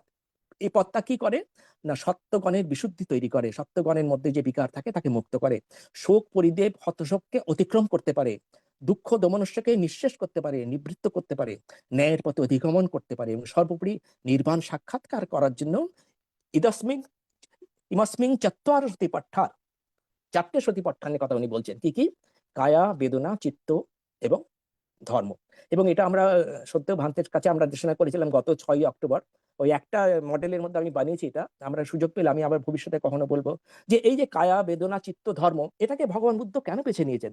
দেখুন, ভগবান বুদ্ধ এমন কোনো কাজ করেননি যেটা মানে ইললজিক্যাল, যেটা নৈতিক নয়। এই যে কায়া, বেদনা, চিত্ত, এগুলো সবই কি করছে, এর দুঃখ তৈরি করছে, এবং দুঃখ তৈরি করার জন্য এদের কিন্তু রোল আছে। এবং ধর্ম কি করছে, আমাদের জানাচ্ছে যে আমি এটা এটা সঠিক, এটা বিঠিক। তো এই জন্য এই 3টে বেনিকেই বেছে নিয়েছেন, এবং এই জন্যই তিনি এটাকে বেছে নিয়েছেন। এখন আমাদের জীবন তো অত্যন্ত ক্ষণস্থায়ী। আপনাদের মনে আছে 12ই জুন এই বছরে আহমেদাবাদে একটা কি ঘটনা ঘটেছিল, সেটা আমাকে অনেকদিন প্রেরণা দিয়েছে। আমি যখন 45 দিনের জন্য ভ্রমণ করতে গিয়েছিলাম কাঠমান্ডুতে, অনেকদিন আমি ট্রমাতে ছিলাম। কারণ 280 জন মানুষ 1 মিনিট 11 সেকেন্ড, অর্থাৎ 1:30-এ ফ্লাইটটা ছেড়েছিল, 1:31 মিনিট 17 সেকেন্ড, 1 মিনিট 17 সেকেন্ড, মানে 71 সেকেন্ডের মধ্যে 280টা প্রাণ মুহূর্তে চলে গিয়েছিল। এবং তাদের অনেক অনেক 3টে, আপনারা দেখেছেন সেখানে ভিডিওতে, 3টে বাচ্চা ছেলে ছিল, আরো কত ছিল আমি জানি না। তো সবাই কি, তাদের নিজেদের একটা স্বপ্ন ছিল, পরিকল্পনা ছিল, কিন্তু কি করছে, 1 মুহূর্তের জন্য তাদের সব পরিকল্পনা সব নষ্ট। এইটা ঘটনা ঘটছে এখানে। আমাদের অনিত্য দর্শন যখন আমরা বলি, যখন দেখি, সেখানে কি বলছেন, জীবিতাং ব্যাধি কালে চ দেহ নিক্ষেপণাং গতি, জীবিতাং ব্যাধি কালে চ দেহ নিক্ষেপ, মানে এটা আমি বলছি আপনাদের, যে মানে যার মানে হচ্ছে 5টা পঞ্চেত জীবলোকস্মিং অনিমিত্তা না এ আয়ারে। তার মানে কি, যে আমরা মানুষ কখন কিভাবে মারা যাবে, 1 নম্বর হচ্ছে মানুষ কখন মারা যাবে কেউ বলতে পারে না। 2 নম্বর হচ্ছে মানুষ কোন ব্যাধির দ্বারা আক্রান্ত হয়ে বা কোন দুর্ঘটনাগ্রস্ত হয়ে মারা যাবে কেউ বলতে পারে না। 3 নম্বর হচ্ছে মানুষ দিনে মরবে না রাতে মরবে কেউ বলতে পারে না। 4 নম্বর হচ্ছে মানুষ জলে মরবে না স্থলে মরবে না অন্তরিক্ষে মরবে সেটাও কেউ বলতে পারে না। এবং পঞ্চম এবং শেষ কথা যেটা ভগবান বুদ্ধ বলছেন, যে মানুষ মৃত্যুর পর কোথায় উৎপন্ন হবে সেটাও কেউ বলতে পারে না। তাহলে এই অনিশ্চিত জীবন, এটা শুধু মানুষ নয়, যারা শ্রোতাপন্ন হয়েছেন, যারা সক্রিয়তাগামী হয়েছেন, যারা অনাগামী হয়েছেন, তারাও বলতে পারেন না। একমাত্র অর্হৎ যারা হয়েছেন তারা বলতে পারেন। তো সেই জন্য বলছি, দেখুন আমাদের জীবনটা অত্যন্ত ক্ষণস্থায়ী। আমি একটা সার্ভে করেছিলাম গত 2024 সালে। আমি দেখেছিলাম যে 2024 সালে পৃথিবীতে প্রায় 6.2 মিলিয়ন, অর্থাৎ 6,20,00,000 লোক মারা গিয়েছিলেন সারা পৃথিবীতে। তার মানে আপনি যদি একদিনে হিসেব করেন, তাহলে ওটা হচ্ছে 1,70,000 মানুষ প্রতিদিন মারা গেছে। এটা যদি 2025 হিসাব করেন, সেটা আসছে 1,72,000 লোক। তার মানে আমরা গতকাল 1,72,000 লোক আমাদের ছেড়ে চলে গেছে। আপনার আমার পরম সৌভাগ্য যে 1,72,000 লোকের মধ্যে কিন্তু আপনি আমি নেই, তাহলে আমরা এটা শুনতে পারতাম না। তাহলে আমাদের যে এই সৌভাগ্য, এই সৌভাগ্যটাকে আমরা কাজে লাগাবো। তো সেই জন্য আমাদের যতটা সময় আমরা আছি, আমাদের কেউ আমরা বলতে পারি না আমাদের জীবিতা কি বলছে না, যে মানুষ জন্মালে মরবেই, সুতরাং জন্ম ধ্রুব মৃত্যু, জাতস্য ধ্রুব মৃত্যু। সুতরাং এই যে মৃত্যু আমাদের অবধারিত, এই মৃত্যুর আগে জীবনের মধ্যে এই যে সামান্য জায়গাটুকু সময়টুকু আমরা পেয়েছি, এটাকে আমরা কিভাবে কাজে লাগাবো। একটাই আমাদের একদম বলছিল যে দেখুন, জন্ম আর মৃত্যুর মধ্যে একটাই শব্দ আছে, বি আর ডি। বি আর ডি এর মধ্যে একটাই শব্দ আছে, সি। এখন সিটাকে আমরা দুভাবে দেখতে পারি, একটা যে সি মানে চান্স আর সি মানে চয়েস। আমরা কি করব? আমরা যদি যদি নিজেকে শুধু মানে ভেবে দিই যে ভাগ্যে যা আছে তাই হবে, কর্মের উপর বিশ্বাস করি এবং বাকি কিছুই না করি, তাহলে কি হবে? না আমাদের চান্স নিলে আমাদের তো কোনো উপায় নেই। কিন্তু আমরা যদি চয়েস করি, না আমি আমার জীবনটাকে এইভাবে চালাতে চাই। এবং ভগবান বুদ্ধ একটা কথা খুব বলেন, যেটা আমার জ্যাঠামশাইয়ের কাছে আমি শুনেছি, যে আপনি যেটা চাইবেন সেটা হবেই। আপনি যদি মন দিয়ে চান সেটা হবেই। আমার অবচেতন মনে এটা ছিল যে আমি কখনো না কখনো ওখানে যাব, ইয়েতে, কাঠমান্ডুতে। তো আমার মনের মধ্যে সেটা ছিল, এবং এসে আমি আবার বুদ্ধগয়ায় আমি জীবনে প্রথম এই সমস্ত বৌদ্ধ তীর্থগুলো দর্শন করে এসেছি। সুতরাং এই যে মানুষের মনের মধ্যে যে এটা থাকে, সেটাকে যদি সঠিকভাবে লালন পালন করা হয়, তাহলে একসময় না একসময় এটা পূর্ণ হবেই। এদের মধ্যে কোনো বাধা নেই। খালি আমাদের সেই রকমের সচেষ্ট হতে হবে, আমাদের কর্মটা সেভাবে করতে হবে। এবং কর্মটা দেখবেন, এই অনুপ একটা কথা খুব সুন্দর বলে, আমার খুব ভালো লাগে এই কথাটা। বলছে আপনি ধর্মের দিকে যদি এক পা এগিয়ে যান, ধর্ম আপনাকে 5 হাত ধরে টেনে নেবে।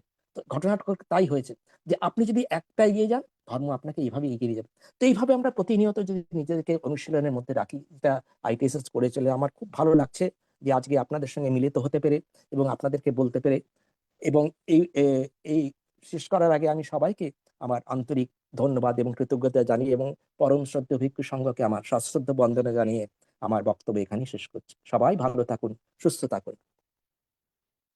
সাধু সাধু সাধু সাধু সাধু। সাধু সাধু সাধু। আজকে সম্মানিত আলোচক মহোদয় অত্যন্ত মূল্যবান এবং শিক্ষণীয় দেশনা আমাদের মাঝে তুলে ধরেছেন। সম্মানিত আলোচক মহোদয়ের নিরোগ, দীর্ঘায়ু এবং সুস্বাস্থ্যতা কামনা করছি এই ITSS পরিবারের পক্ষ থেকে। নমস্কার। নমস্কার। এখন পুণ্য উৎসর্গ আমাদের পরলোকগত জ্ঞাতিগণের সদ্গতি কামনা করে, এবং যারা দুর্ঘটনায়, রোগে বিভিন্নভাবে কষ্ট পাচ্ছেন, তাদের সুস্থতা কামনা করে এখন পুণ্য উৎসর্গ করবেন কলকাতা থেকে উপাসিকা মমতা বড়ুয়া মহাদয়া দিদি।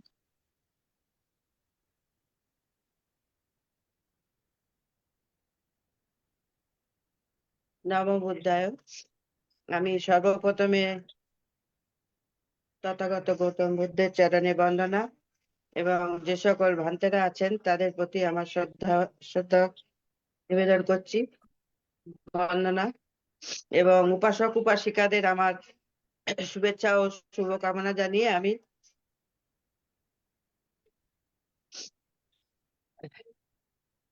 ইদাগ্নো ইয়াতিনাং হতু সুখিতা হন্তু ইয়াতায়।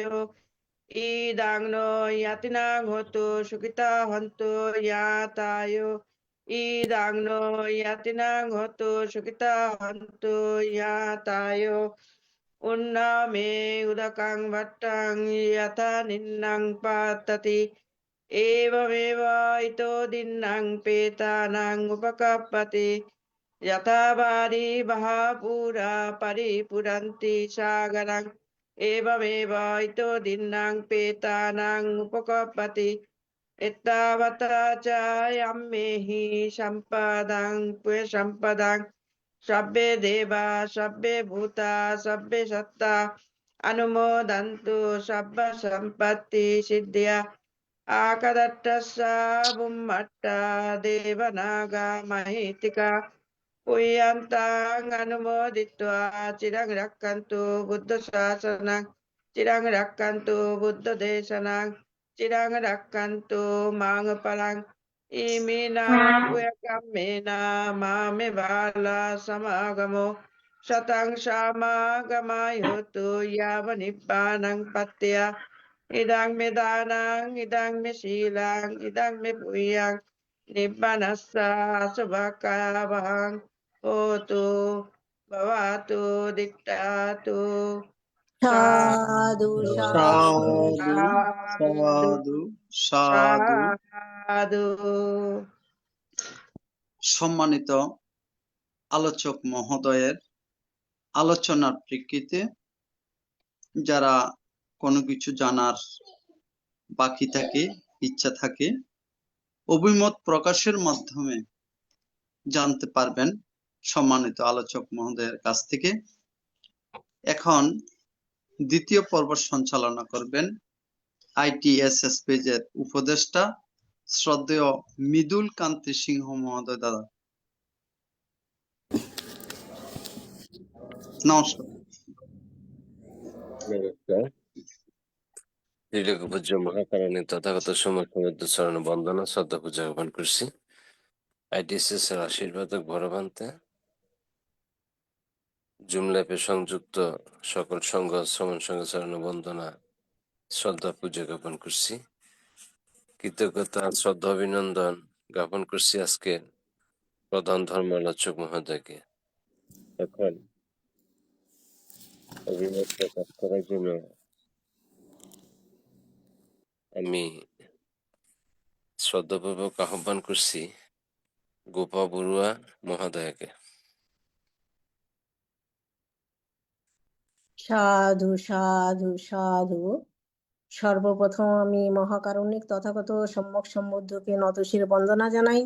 এরপর বন্দনা জানাই আমাদের ITSS এর বড় ভান্তে দিকপাল ভান্তেকে এবং সঞ্চালক ভান্তে সহ যতই সমন ভিক্ষু রয়েছেন এই জুমে আমি সবাইকে নতশিরে বন্দনা জানাচ্ছি। আর এই জুমের প্রতিষ্ঠাতা বাবু মিলন বাবুকে আর উপদেষ্টা সহ উপদেষ্টা মিলন কান্তি বড়ুয়া সিংহ মহোদয় এবং প্রবীর সিংহ মহোদয় আরো যারা আছেন সবাইকে আমি শুভেচ্ছা জ্ঞাপন করছি, সমস্ত উপাসক উপাসিকাকে।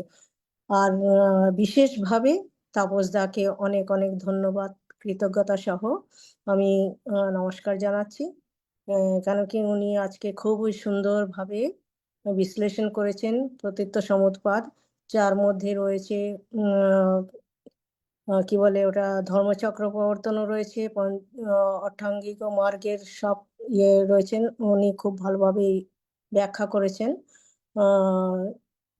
ব্যাখ্যা শোনা তো খুবই ভালো, কিন্তু তার থেকে প্রয়োজন যেটা আমরা আমি মনে করি সেটার কে যদি আমরা ফলো করতে পারি তো সেটা সত্যই খুবই উপকৃত হবে। বুদ্ধ এটাই বলে গেছেন, এই মার্গটাই দিয়ে গেছেন। তো যারা বুদ্ধকে ফলো করবে তারা নিশ্চয়ই এই পথে অগ্রসর হবে। তো আমিও এটা প্রার্থনাও করি, কামনাও করি আর নিজের জন্য এবং সবার জন্য, যারা আমরা যেন মন থেকে এইভাবে বুদ্ধের বাণীকে ফলো করতে পারি, ওনার চতুর আর্য সত্যকে জানতে পারি, সেই পথে চলতে পারি। তো আমি দাদাকে আবারও অনেক অনেক শুভেচ্ছা জানাবো, অনেক ধন্যবাদ জানাচ্ছি। এই বলে আমি আমার অভিমত এখানেই সমাপ্ত করলাম। সকলের ভালো হোক, মঙ্গল হোক। সাধু সাধু সাধু। এখন শ্রদ্ধাপূর্বক আহ্বান করছি দীপ্তি মুসুদ্দি দিদিকে।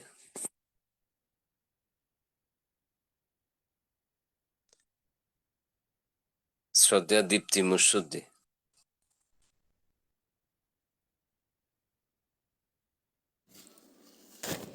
হ্যালো, শোনা যাচ্ছে তো? শোনা যাচ্ছে দিদি। আচ্ছা আচ্ছা, ঠিক আছে, ধন্যবাদ। মহাকারুণিক ও বুদ্ধের স্মরণ নিই, ধর্মের স্মরণ নিই ও সংঘের স্মরণ নিলাম। আমাদের সঙ্গরাজ ভিক্ষু উপস্থিত আছেন। এই ঠান্ডার মধ্যেও উনি কি সুন্দর আমাদের এই অনুষ্ঠানের মধ্যে থাকেন, তার জন্য আমাদেরও ওনার কাছ থেকে অনেক কিছু শেখার আছে। উপস্থিত সমস্ত ITSS এর প্রতিষ্ঠাতা এবং সদস্যবৃন্দ, আজকের যারা উপস্থিত উপাসক উপাসিকা বা শ্রোতা মণ্ডলী, তাদেরকেও আমার অনেক অনেক শুভেচ্ছা জানাই। তাপস বড়ুয়া আজকে একটা বৌদ্ধ ধর্মের একটা গুরুত্বপূর্ণ বিষয় আলোচনা করেছেন। তো ওনার আলোচনাটা সত্যি শ্রুতিগ্রাহ্য এবং খুব হৃদয়ে বসেছে। এবং একটা কথাই বলি, এর আগের বক্তা যিনি বলছিলেন যে শুনতে তো ভালো লাগে, শুনতে সত্যি ভালো লাগে, সেই শোনাটাকে অর্থাৎ বুদ্ধকে নয়, বুদ্ধের বাণীটাকে যদি আমরা নিজের জীবনে ব্যবহার করতে পারি, সেটাকে শ্রবণ করে অন্তরে ধারণ করে তাকে যদি আমরা ব্যবহারিক জীবনে প্রতিনিয়ত প্রয়োগ করতে পারি, তাহলেই আমাদের এই বুদ্ধ ধর্মের এই যে সমস্ত বাণী, সমস্ত নীতি, সেগুলোর একটা সার্থক রূপ দেয়। তো যাই হোক, আজকে তাপসবাবু এ বিষয়ে অনেক কিছুই বলেছেন। তবে তাপসবাবুর কাছে আমার একটা প্রশ্ন আছে, আমি কি প্রশ্নটা করতে পারি? হ্যালো, তাপসবাবুর কাছে আমার একটা প্রশ্ন রয়েছে, আমি কি প্রশ্নটা করতে মিউট হয়ে গেছে? আমাকে মিউট করে দিয়েছে, আমাকে মিউট করে দিয়েছে। আর আচ্ছা এখানে আচ্ছা এখানে দুইটা ডিভাইস খোলা আছে, এর জন্য ও আচ্ছা, ঠিক আচ্ছা, আছে, ঠিক আছে, ঠিক আছে। আমার আজকের প্রশ্নটা হলো, বুদ্ধ কেন বেদনাকে এত গুরুত্ব দিয়ে দেখেছেন? যদি এই বিষয়টা আমায় একটু বলেন তাহলে আমার খুব উপকার হয়। আচ্ছা। প্রশ্নটা আবার বলি দেখো, তাহলে, বুদ্ধ শোনা যাচ্ছে? কেন, হ্যাঁ হ্যাঁ হ্যাঁ, শোনা যাচ্ছে, বুদ্ধ আচ্ছা, কেন বেদনাকে এত গুরুত্ব দিয়ে দেখেছেন? আচ্ছা। প্রথমে আসি আমি যে ওই যে আচার্য দণ্ডিক পুত্রের কথা বললাম না, আচার্য দণ্ডিক পুত্র কি বলেছিলেন? উনি বলেছিলেন যে আমাদের সমস্ত দুঃখের মূল হচ্ছে আমাদের শরীরটা। তাহলে শরীরটা যদি আমরা মেরে দিই তাহলে আমাদের সমস্ত দুঃখ দূর হয়ে যাবে। কিন্তু ভগবান বুদ্ধ বলছেন যে শরীর যদি মেরে দিই তাহলে সমস্ত দুঃখ দূর হবে, কিন্তু কথা হচ্ছে মাঝখানে একটা মিসিং লিঙ্ক আছে। সেই মিসিং লিঙ্কটা কি না, উনি বলছেন আচার্য দণ্ডিক পুত্র ভৎস পাচ্ছায়া তান্হা। কারণ ভগবান বলছেন না, ভৎস পাচ্ছায়া তান্হা নয়, ভৎস অশ্ব এবং তৃষ্ণার মধ্যে একটা মাঝে একটা মিসিং লিঙ্ক আছে। সেই মিসিং লিঙ্কটা কি? সেই বেদনা। এবং বেদনা কি আমি এটাকে আরো ভালো করে বোঝাচ্ছি। আগের বারে যখন বললাম, এখানে আমরা কি দেখেছিলাম যে আমরা যখন দুঃখকে তৈরি করি পঞ্চস্কন্ধতে, এখানে আমরা শুনলাম যে বিজ্ঞান, বিজ্ঞান মানে কি, ওটাকে আমরা রেকর্ড করলাম, তাই তো? তারপর হচ্ছে সংজ্ঞা, সংজ্ঞা মানে ওটাকে আমরা মূল্যায়ন করলাম। মূল্যায়ন করার পরে যেই মূল্যায়ন করলাম তখন আমার মনের মধ্যে একটা সুখ বেদনা উৎপন্ন হলো। এবং এই সুখ বেদনা যখন উৎপন্ন হলো তখন কিন্তু তখনও সংস্কার তৈরি হয়নি। এই জায়গাটায়, অর্থাৎ যেখানে বেদনা শুরু হয়েছে অথচ সংস্কার শুরু হয়নি, এই জায়গাটি যদি আমি সতর্ক থাকি, সজাগ থাকি, সচেতন থাকি, তাহলে আমি ভাববো যে এই বেদনা যে উৎপন্ন হয়েছে এটা থাকবে না, এটা চলে যাবে। তাহলে যেটা চলে যাবে আমি তার প্রতি কেন আসক্তি অনুভব করব?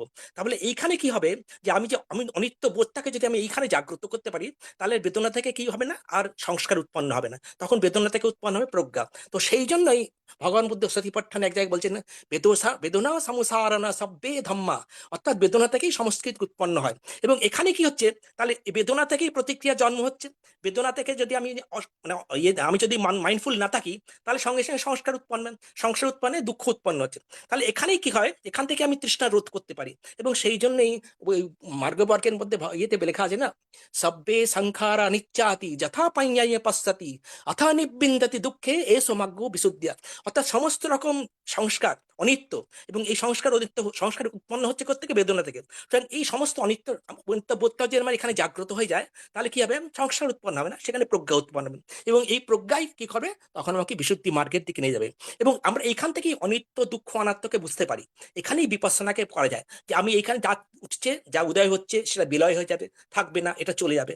তো এইভাবে প্রতি ইয়েতে আমরা যেভাবে যদি মানে আমরা সচেতন থাকি, সতর্ক থাকি, তাহলে এখানে আমরা কি করব, যে বেদনা থেকে আর সংস্কার উৎপন্ন হবে না।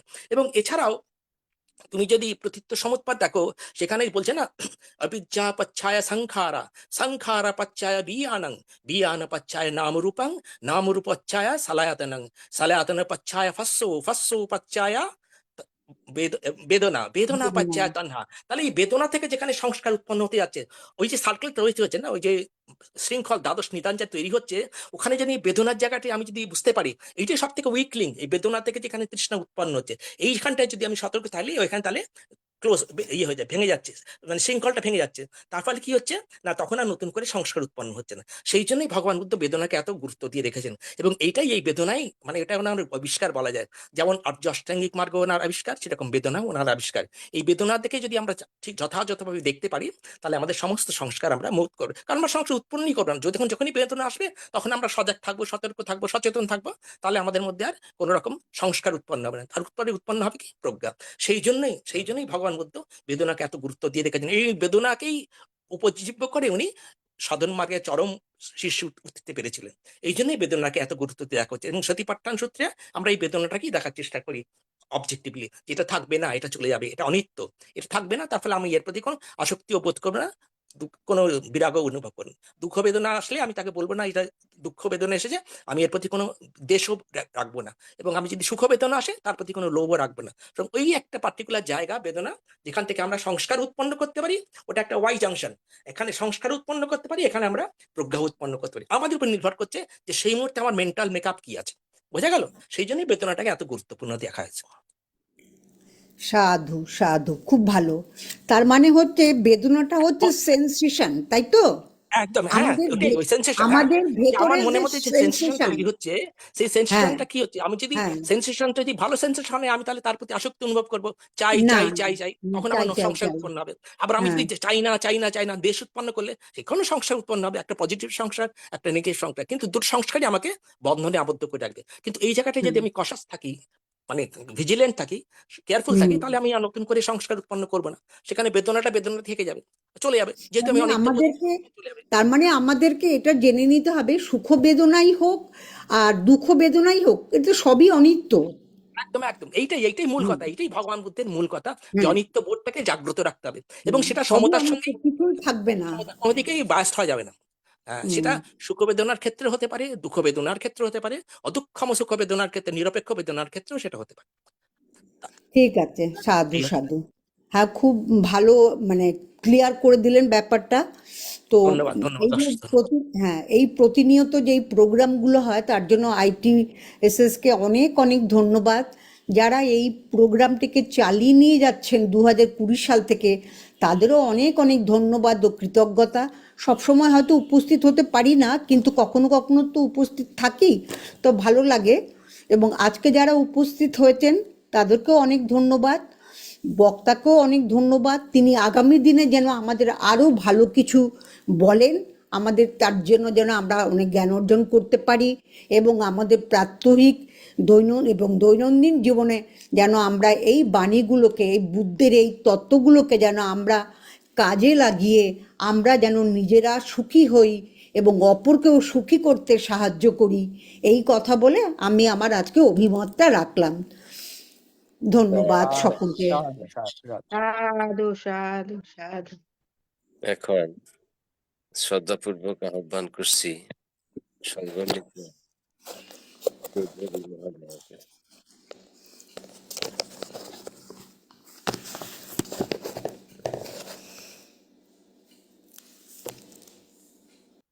সংঘমিত্রা চৌধুরী মহোদয়,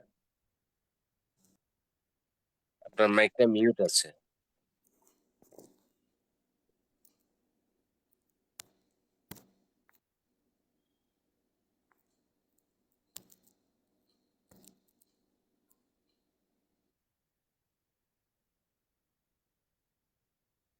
সঙ্গমিত্রা দি, মাইকটা খোলো, মিউট আছে।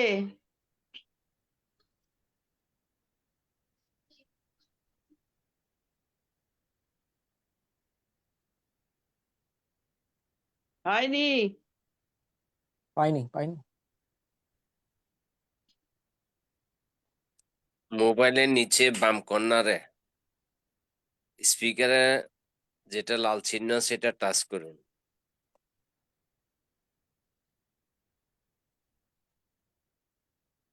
নাতি নাতনি পাশে কেউ নেই?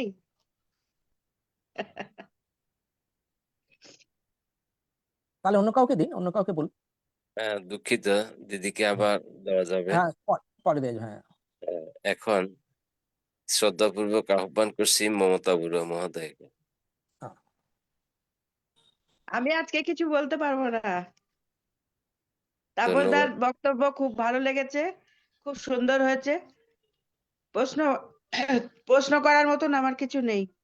ওকে, ঠিক আছে, ভালো লেগেছে, ঠিক ধন্যবাদ আছে। দিদি। এখন শ্রদ্ধাপূর্বক আহ্বান করছি বিধান বড়ুয়া মহোদয়কে।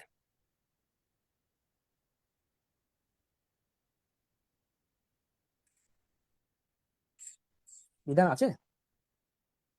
আছে। আচ্ছা আচ্ছা। বিধান বড়ুয়া মহাদয়।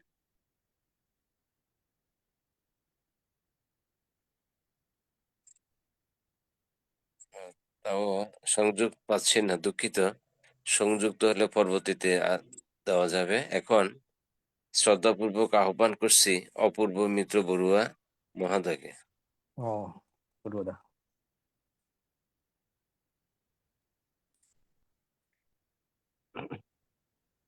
নমস্কার, নমস্কার। হ্যাঁ, নমস্কার দাদা। নমস্কার। তথাগত বুদ্ধকে বন্দন জানি, ITSS পারফরমেন্স সকল ভিক্ষু সংঘকে বন্দনা এবং ITSS পারফরমেন্স প্রতিষ্ঠাতা বিনন্দা সহ সকল কর্মকর্তাকে আমার শুভাশী এবং আজকের দর্শক শ্রদ্ধেয় ডক্টর তাপস দা, আমাদের সবার প্রিয় তাপস দা, মাঝে মাঝে আমাদেরকে ধর্মান্ধকে কৃতার্থ করতেছে। আসলে বান্তে দাদা, আজকে আপনি সবকিছুতে টাচ করেছেন, খুবই ভালো লেগেছে। সবকিছু মানে কোনো জায়গা অপূর্ণতা রাখেন নেই। চতুর্থ সূত্রকে যদি আপনি বিশ্লেষণ করতে গিয়ে 84,000 জন্মস্কন্ধ এনেছেন, তারপর মার্গের সবগুলা টাচ করেছেন,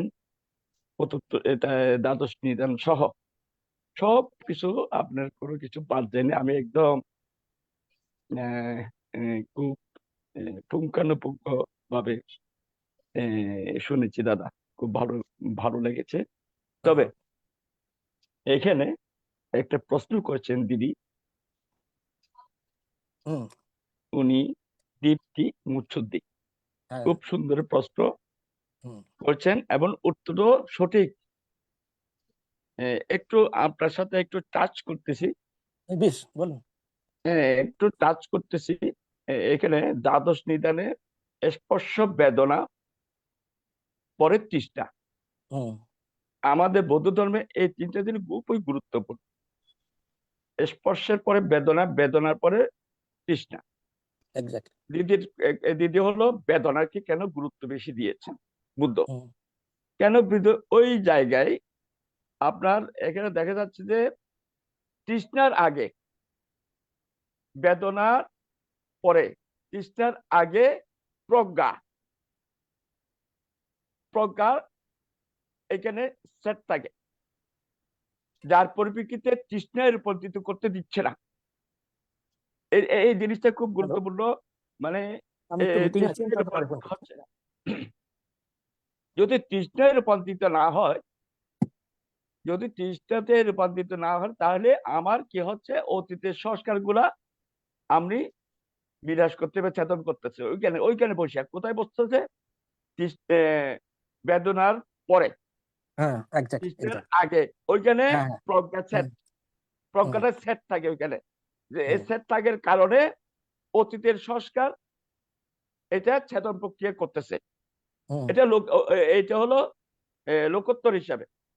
আর যদি লৌকিক ভাবে দেখি, ওইখানে যদি ইন্দ্রিয় সময়ের মাধ্যমে যদি ইয়া থাকে, তখন চক্ষু বেদনা, আপনি যেটা বলছেন কর্ণ বেদনা, চক্ষু কর্ণ নাসি, এই যে ইন্দ্রিয়ের মারফতে যেগুলা সংস্কার গুলো আসতেছে, তখন ওই জায়গায় কোন জায়গা বেদনার পরে ওইখানে প্রজ্ঞা, আপনি তিনটা প্রজ্ঞার কথা বলেন, শ্রুতময় প্রজ্ঞা, ভাবনা প্রজ্ঞা, এইখানে ভাবনাময় প্রজ্ঞা উপস্থিত থাকে।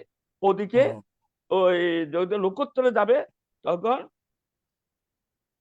প্রজ্ঞা, এটা লোকোত্তর প্রজ্ঞা ওইখানে সেট থাকে দাদা।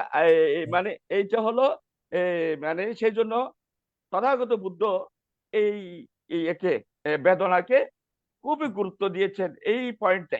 এই একটা পয়েন্ট, এখান থেকে লৌকিক ভাবেও ছেদন করা যায়, আবার লোকোত্তর ভাবে ছেদন করা যায়। লৌকিক ভাবে ছেদন করলে কি হচ্ছে, আমার সংস্কার বৃদ্ধি হচ্ছে না। আবার লোকোত্তর ভাবে যদি ওইখানে ছেদন করে, তাহলে অতীতের সংস্কারটা আমরা ছেদন করতে পারতেছি, যার পরিপ্রেক্ষিতে আমার ভবাঙ্গের যত সংস্কার আছে, তো সবগুলো আমরা বিনাশ প্রাপ্ত হচ্ছে। যদি সত্যি হয় দাদা, এটা একটু আমার মনে হয় এই পয়েন্টটা একটু হ্যাঁ হ্যাঁ আমার ঠিক বলছে, আপনার কথাটা ঠিকই আছে। ওই জন্য বলছে যে আমরা যে নতুন নতুন সংস্কার উৎপন্ন করছি, সেগুলোকে যে পুরনো যে সংস্কার আছে তার সঙ্গে ওখানে বসে যাচ্ছে। এই হ্যাঁ জন্যই আপনার যখন নতুন সংস্কার উৎপন্ন হওয়া বন্ধ হয়ে যাচ্ছে, তখন আছে কি পুরনো সংস্কারগুলো আস্তে আস্তে আপনার অচেতন মন থেকে অবচেতন মনে, অবচেতন মন প্রকাশ থেকে পাচ্ছে, সচেতন মন আছে। হ্যাঁ প্রকাশিত হবে তখন। ওই জন্য বলছে না, ক্ষীণং পুরাণং নবং নাত্তি সম্ভবং, বিরক্ত চিত্তায় থেকে ভবস্মিং তে ক্ষীণ বীজা বিরুল্লি ছন্দা। অর্থাৎ নতুন সংস্কার উৎপন্ন যখন হচ্ছে না, তখন পুরনো সংস্কারগুলো একে একে করে আসছে, তখন সেগুলোকে যদি আপনি অনিত্য বোধ সহকারে দেখেন, সেগুলো আস্তে আস্তে উৎপাটিত হয়েছে। অনিত্য এইভাবে দুঃখ আপনার মনের অনাত্মার মার বন্ধু। একদম মন থেকে আস্তে আস্তে উঠে যাচ্ছে, তখন মনটা আপনার খালি হয়ে যাচ্ছে। একদম ঠিক। যার পরিপ্রেক্ষিতে কি আমাদের হ্যাঁ ওদিকে খালি হচ্ছে, হ্যাঁ আর নতুন রাইট, সংস্কারটা ঢুকতেছে না। এইটাই উঠছে না। আসলে মূল কথা। এইটাই এইটাই এইটা আসলে 84,000 জন্মস্কন্ধ, এখানেই এই একদম, এই হ্যাঁ বেদনার ঠিক, পরেই। একদম একদম ঠিক, কারেক্ট। ধন্যবাদ, দাদা, অনেক ধন্যবাদ। হ্যাঁ এই আরেকটা হলো, আমি একটু বলি আপনার ইয়েতে, এই যে হুম প্রজ্ঞাকে আপনি করছেন, আমরা এ, কি বলে যে সম্মুখ দৃষ্টি সংকল্প, হুম আবার এই যে ভাবনাময় প্রজ্ঞা আছে, হুম ভাবনাময় জ্ঞান আছে। জ্ঞানটা হচ্ছে লৌকিকভাবে যদি জ্ঞান উৎপন্ন হয়, কিভাবে আমরা এই লোকত্বের প্রজ্ঞায় উন্নীত হতে পারে, যদি একটু বিশ্লেষণ করেন দাদা। না, নমস্কার এটা যে দাদা। দেখুন, অনিত্য বোধটা আপনি যদি জাগ্রত রাখেন, অনিত্য বোধটাকে যদি আপনি জাগ্রত রাখেন, আপনার মনের মধ্যে যে চেতনা উৎপন্ন হবে, সেটা কুশল চেতনা হতে পারে, অকুশল চেতনা হতে পারে, অথবা অদুক্ষম সুখ চেতনা হতে পারে। আপনার মনের মধ্যে কুশল চেতনা উৎপন্ন হয়, তার পরিবর্তে শরীরের মধ্যে কি হবে, সুখ বেদনা উৎপন্ন হবে। মনের মধ্যে যদি অকুশল চেতনা উৎপন্ন হয়, তাহলে শরীরের মধ্যে তার সংবেদন হবে দুঃখ বেদনা। আলটিমেটলি কি হচ্ছে, আপনার শরীরের মধ্যে প্রিলিফারেশন যেটা হচ্ছে, ম্যানিফেস্টেশন যেটা হচ্ছে, সেটা বেদনার থ্রু দিয়েই হচ্ছে। এখন এই বেদনাটাকে আপনি কিভাবে দেখবেন, কিভাবে তাকে দেখবেন? আপনি যদি সেই জায়গায় প্রজ্ঞাবান হন, সেক্ষেত্রে আপনি যদি সজাগ থাকেন, সতর্ক থাকেন, সচেতন থাকেন, তাহলে যে এসেছে সেটাকে আমি অনিত্য বোধ সহকারে দেখবো এবং সমতার সঙ্গে দেখবো। তারপরে কি, আমি সুখ বেদনা এসেছে, আমি আর দেখছি এটা থাকবে না, এটা চলে যাবে, যেটা চলে যাবে আমি তার প্রতি কোনো আসক্তি অনুভব করবো না। সেটা যদি দুঃখ বেদনা হয়, তাহলে এটা আমার মধ্যে রাগদ্বেষ তৈরি করবে না, এই জন্য এটাও তো থাকবে না, এটাও তো চলে যাবে। আমাকে সেটা তাহলে অবজেক্টিভলি অনিত্য বোধ সহকারে যদি দেখি, তাহলে সেটাও থাকবে না। এইভাবে আমরা বেদনাকেই ওইখান থেকে নিজেকে পূর্ণ করতে পারে, ওইভাবেই মুক্ত করে। সুতরাং আমার মনের মধ্যে যখন যে চেতনা উৎপন্ন হবে, তাকে যদি আমি অনিত্য বোধ সহকারে সমতার সঙ্গে দেখি, ইকুয়ানিমিটির অনুযায়ী দেখি, তাহলে আমার মধ্যে আর নতুন কোনো সংস্কার উৎপন্ন হবে। এটাই তাহলে আমরা এখানে এইটাই করে, এখানে এইটাই করে। এখানে বোঝা যাচ্ছে যে এইটা লৌকিক ভাবে, এইটা হলো লৌকিকের কথা বলতেছে। লোকত্ব যখন প্রজ্ঞাটা উৎপন্ন হবে, যখন হ্যাঁ অতীতে যে সংস্কার স্পর্শ বেদনা করতেছে, হ্যাঁ অতীতের সংস্কার যখন স্পর্শ বেদনা সৃষ্টি হচ্ছে, মানে প্রবহমান স্পর্শ বেদনা উৎপন্ন হচ্ছে, ওইখানে তো লোভ দেশ মোহ নাই। অতীতের সংস্কারে, হুম, অতীতের সংস্কারে কোনো লোভ নাই, দেশ নাই, তৃষ্ণা নেই, শুধু বেদনা। হুম। ওই হ্যাঁ, সেই বেদনা, বেদনাটাকে আপনাকে ওটাকে নির্মূল করতে হবে আর কি। ওটা নির্মূল করার একটাই উপায় ওইটাকে সাধারণ প্রক্রিয়া আর কি। অনিত্য ওইটা বোধ সহকারে দেখতে হয়। হ্যাঁ, যেটা হ্যাঁ, থাকবে না, এটা চলে যাবে। ঠিক আছে। হ্যাঁ, নমস্কার দাদা, খুব ভালো হয়েছে নমস্কার, আজকে দাদা। নমস্কার, নমস্কার। ধন্যবাদ, অনেক অনেক ধন্যবাদ।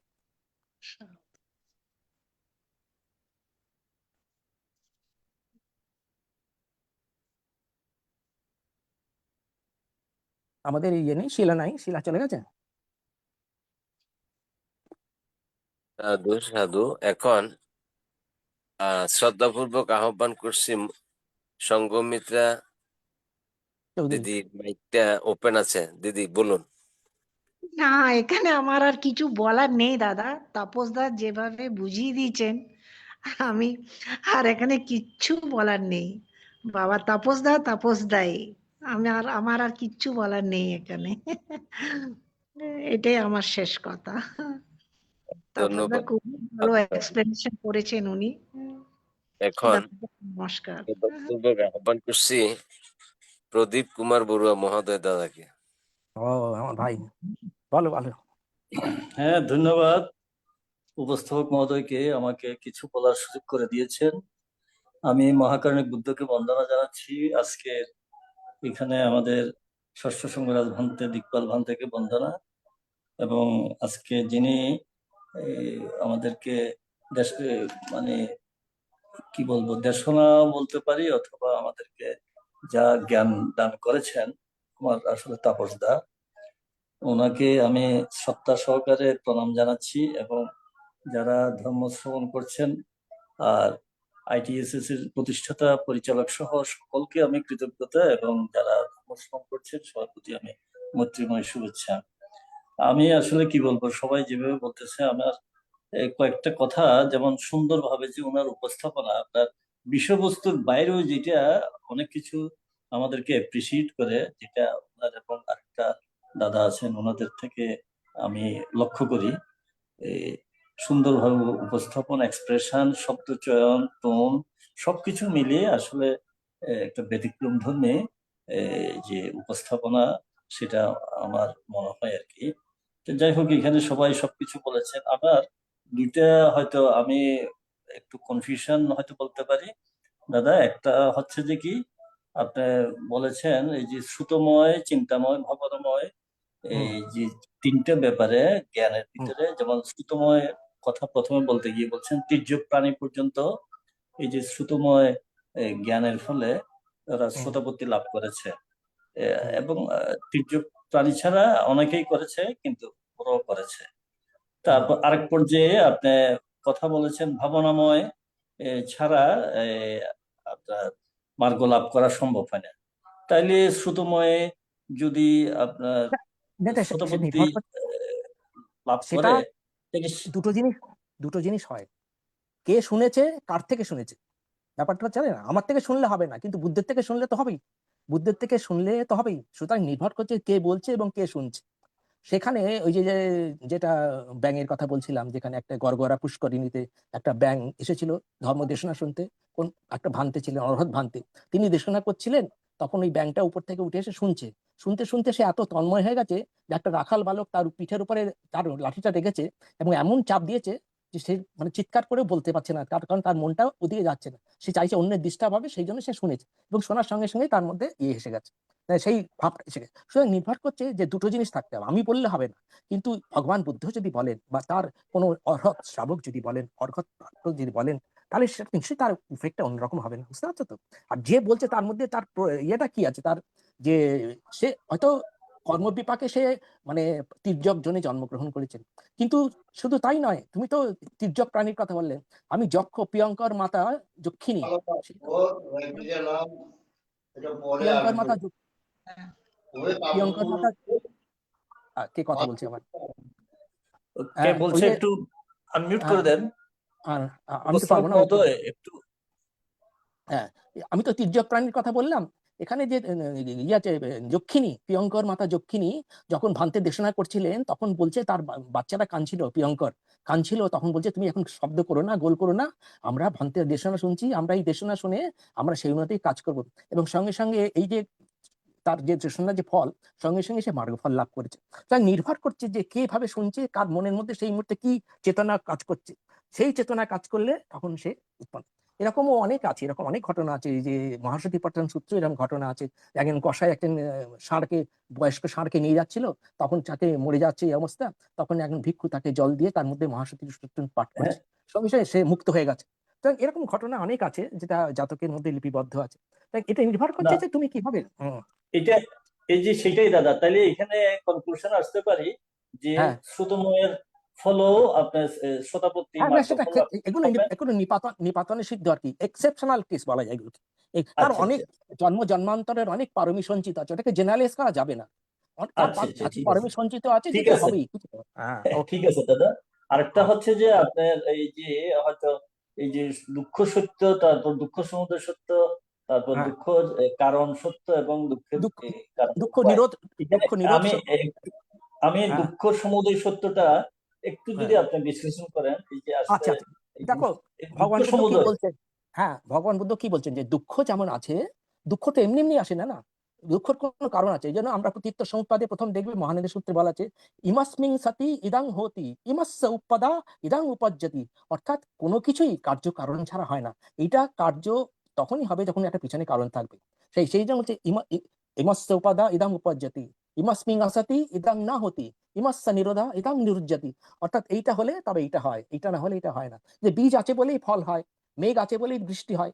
মেঘ কোত্থেকে আসে? মেঘ বাষ্প থেকে আসে, জল থেকে বাষ্প হয়, বাষ্প থেকে মেঘ হয়।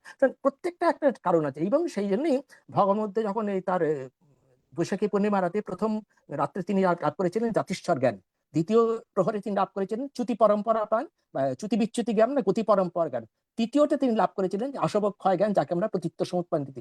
এবং এই প্রতীত্ব সমুৎপত্তির জ্ঞান করে তিনি দেখলেন যে প্রত্যেকটা পিছনে একটা কারণ। এই যে মানুষ, আমরা প্রকৃতির নিয়মে জন্মাচ্ছি, তারপর আমাদের মধ্যে শৈশব আসছে, যৌবন আসছে, বার্ধক্য আসছে, কিন্তু কোন কিছুই মানে এমনি এমনি হচ্ছে না, এর পেছনে সুনির্দিষ্ট কারণ আছে।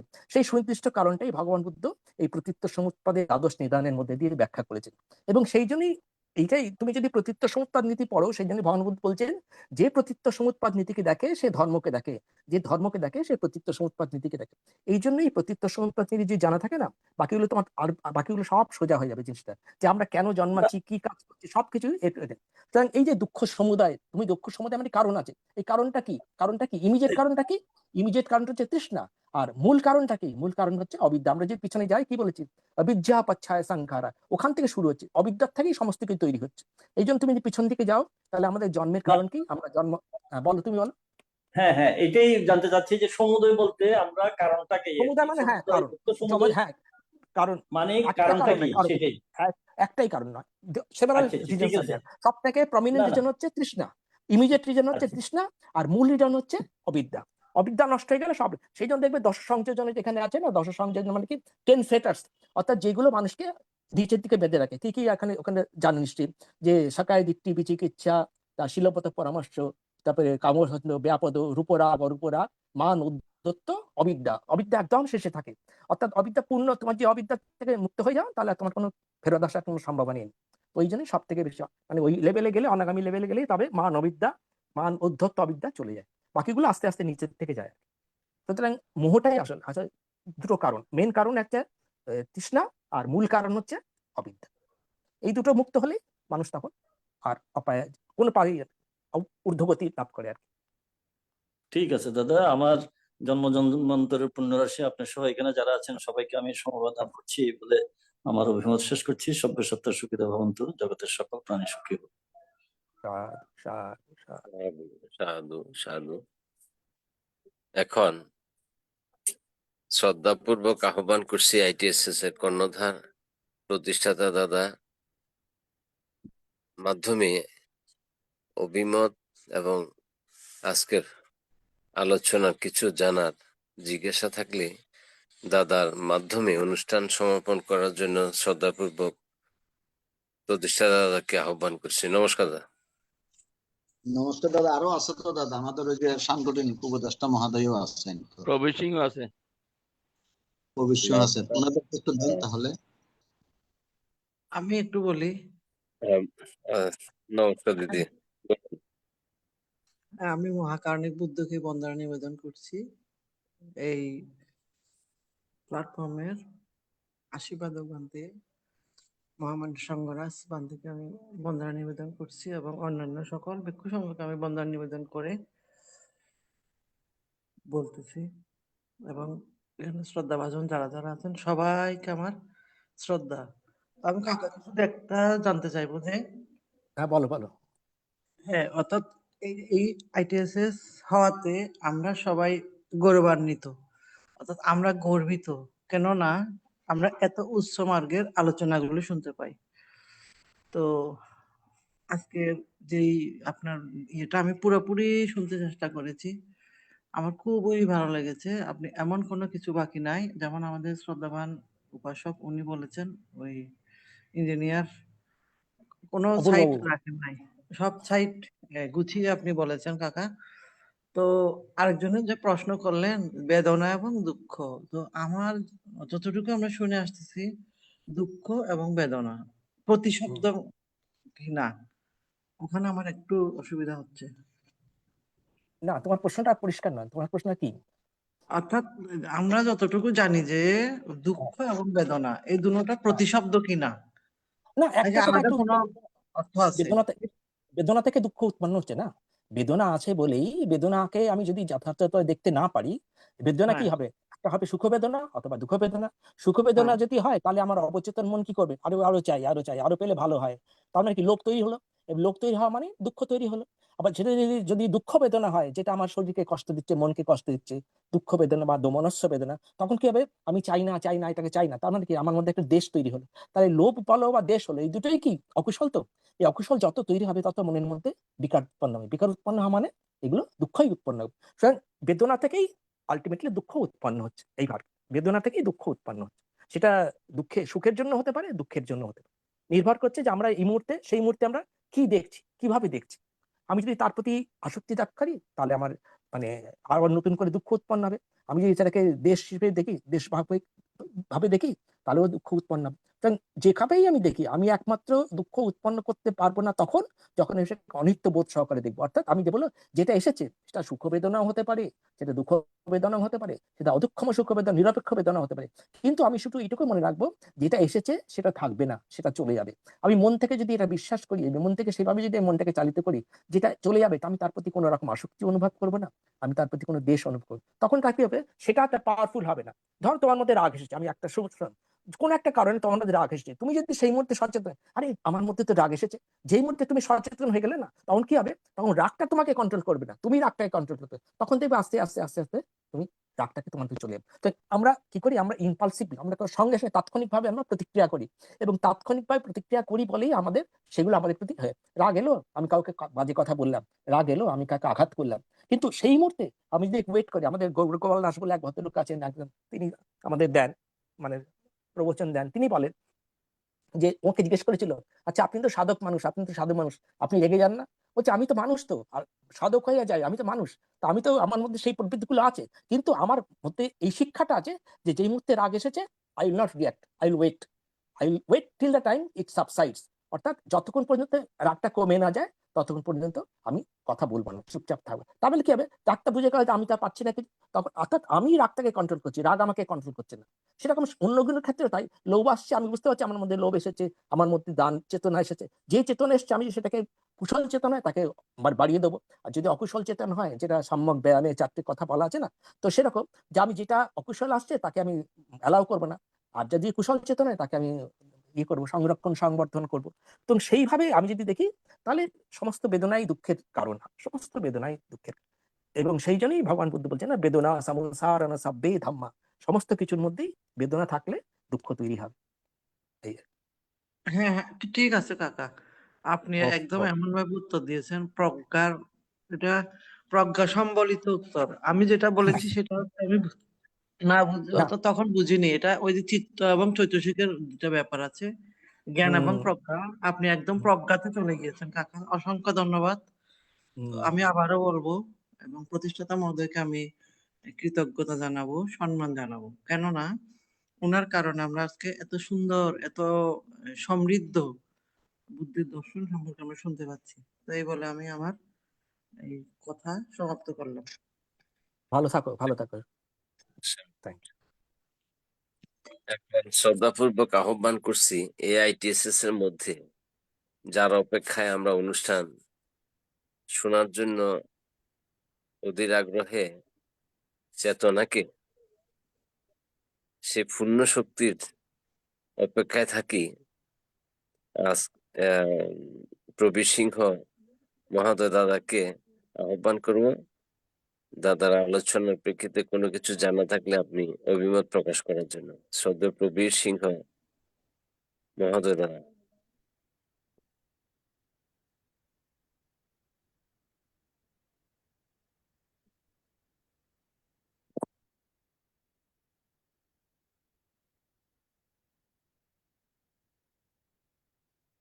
দুঃখিত, নেটওয়ার্ক জনিত সমস্যায় সংযুক্ত হতে পারছেন না।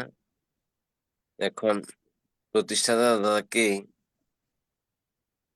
শ্রদ্ধাপূর্বক আহ্বান করছি আপনার আলোচনার মাধ্যমে অনুষ্ঠান ধন্যবাদ আমাদের সহকারী উপদেষ্টা মৃদুল সিংহ দাদাকে, এবং কৃতজ্ঞতা জানাচ্ছি আমাদের উপস্থাপক বিষয় উপদেষ্টা প্রবীর সিংহ দাদাকে। আমি সর্বপ্রথম মহাকারণী বুদ্ধকে বন্দনা জানাচ্ছি ITSS এর আশীর্বাদক ষষ্ঠম সংঘ রাজদীপ পাল মহাতেরবান থেকে। আমি বন্দনা জানাচ্ছি ITSS এর প্রধান উপদেষ্টা ইন্দ্রগণ সবান থেকে এবং সমন সংঘদের।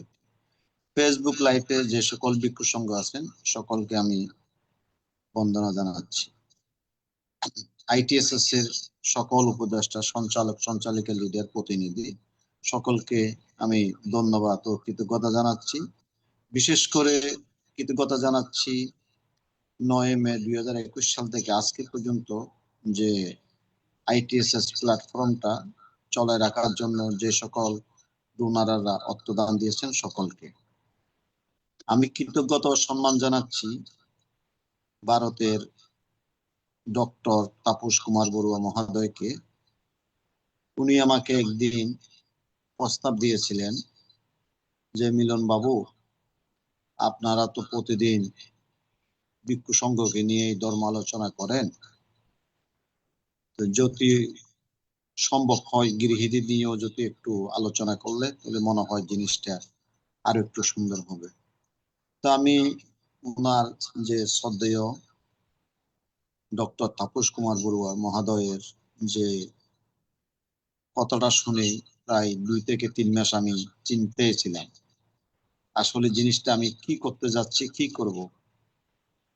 কারণ আমাদের এই প্ল্যাটফর্মটা ছিল শুধু টিপিটকের উপরেই, বিভিন্ন ভিক্ষু সংঘরা, ইন্টারন্যাশনাল টিপিটক সদ্যমে স্টাডি যে ভিক্ষু সংঘরা যে ধর্মদান করবেন, তার মধ্যে আমি একটা গৃহীকে এনে ITSS কতটুকু পপুলার হবেন সেই বিষয় নিয়ে আমার অনেক রিসার্চ করতে হয়েছিল।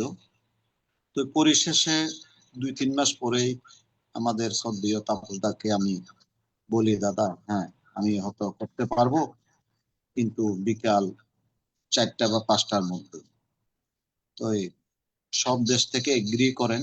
এগ্রি করার পরে শ্রদ্ধেয় তাপসদা ভারত থেকে আমাদের এখানে ধর্ম আলোচকের সাথে আলোচনা করেন।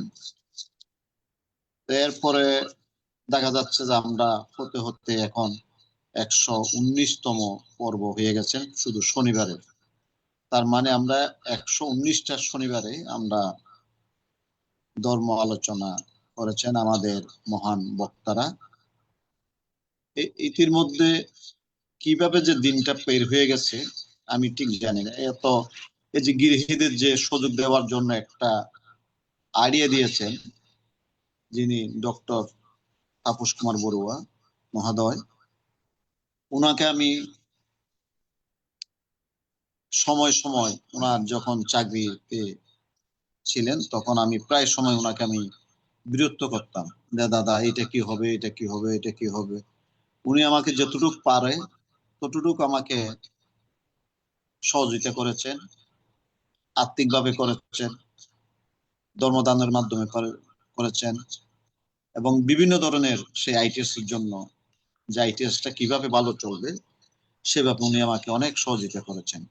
এমনও দিন গেছে আমি দেখেছি ওনার টেবিলের মধ্যে অনেক গেস্টরা আছেন, তাদের সাথে কথা বলতেছে, আমার সাথে কথা বলছে না, একবারও একটা মিনিটের জন্য বিরক্ত হয় নাই উনি, সেই ডক্টর তাপস কুমার বড়ুয়া মহোদয়, যে মিলন বাবু আপনি এখন অফিস টাইম ভারতের, আপনারা এখন আপনার ফোনটা একটু রাখতে হবে, বা 5 মিনিট পরে করেন বা 10 মিনিট পরে করেন।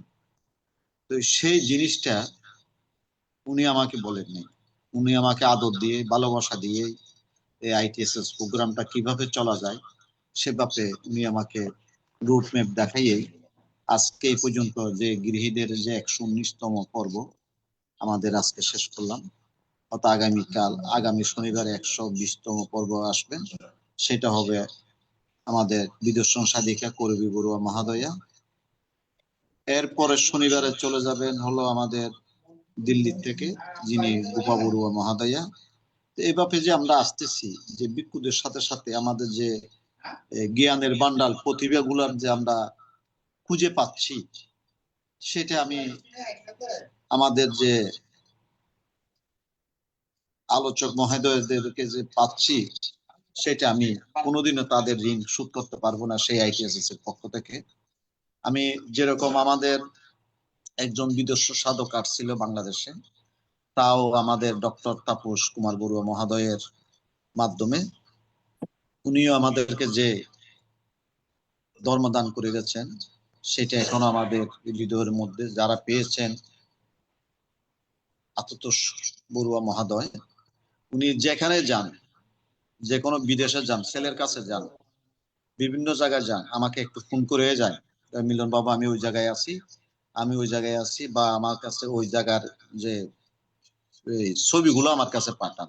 এই যে আমাকে ছোট ভাইয়ের মতন করে স্নেহ করেন, আদর করেন, সেটা মানে আমি এই যে ভারতবর্ষতে যারা আছেন আমি তাদের ঋণ, বা আমাদের ITSS যারা ফলোয়ার আছেন তাদের ঋণ আমি শোধ করতে পারবো না।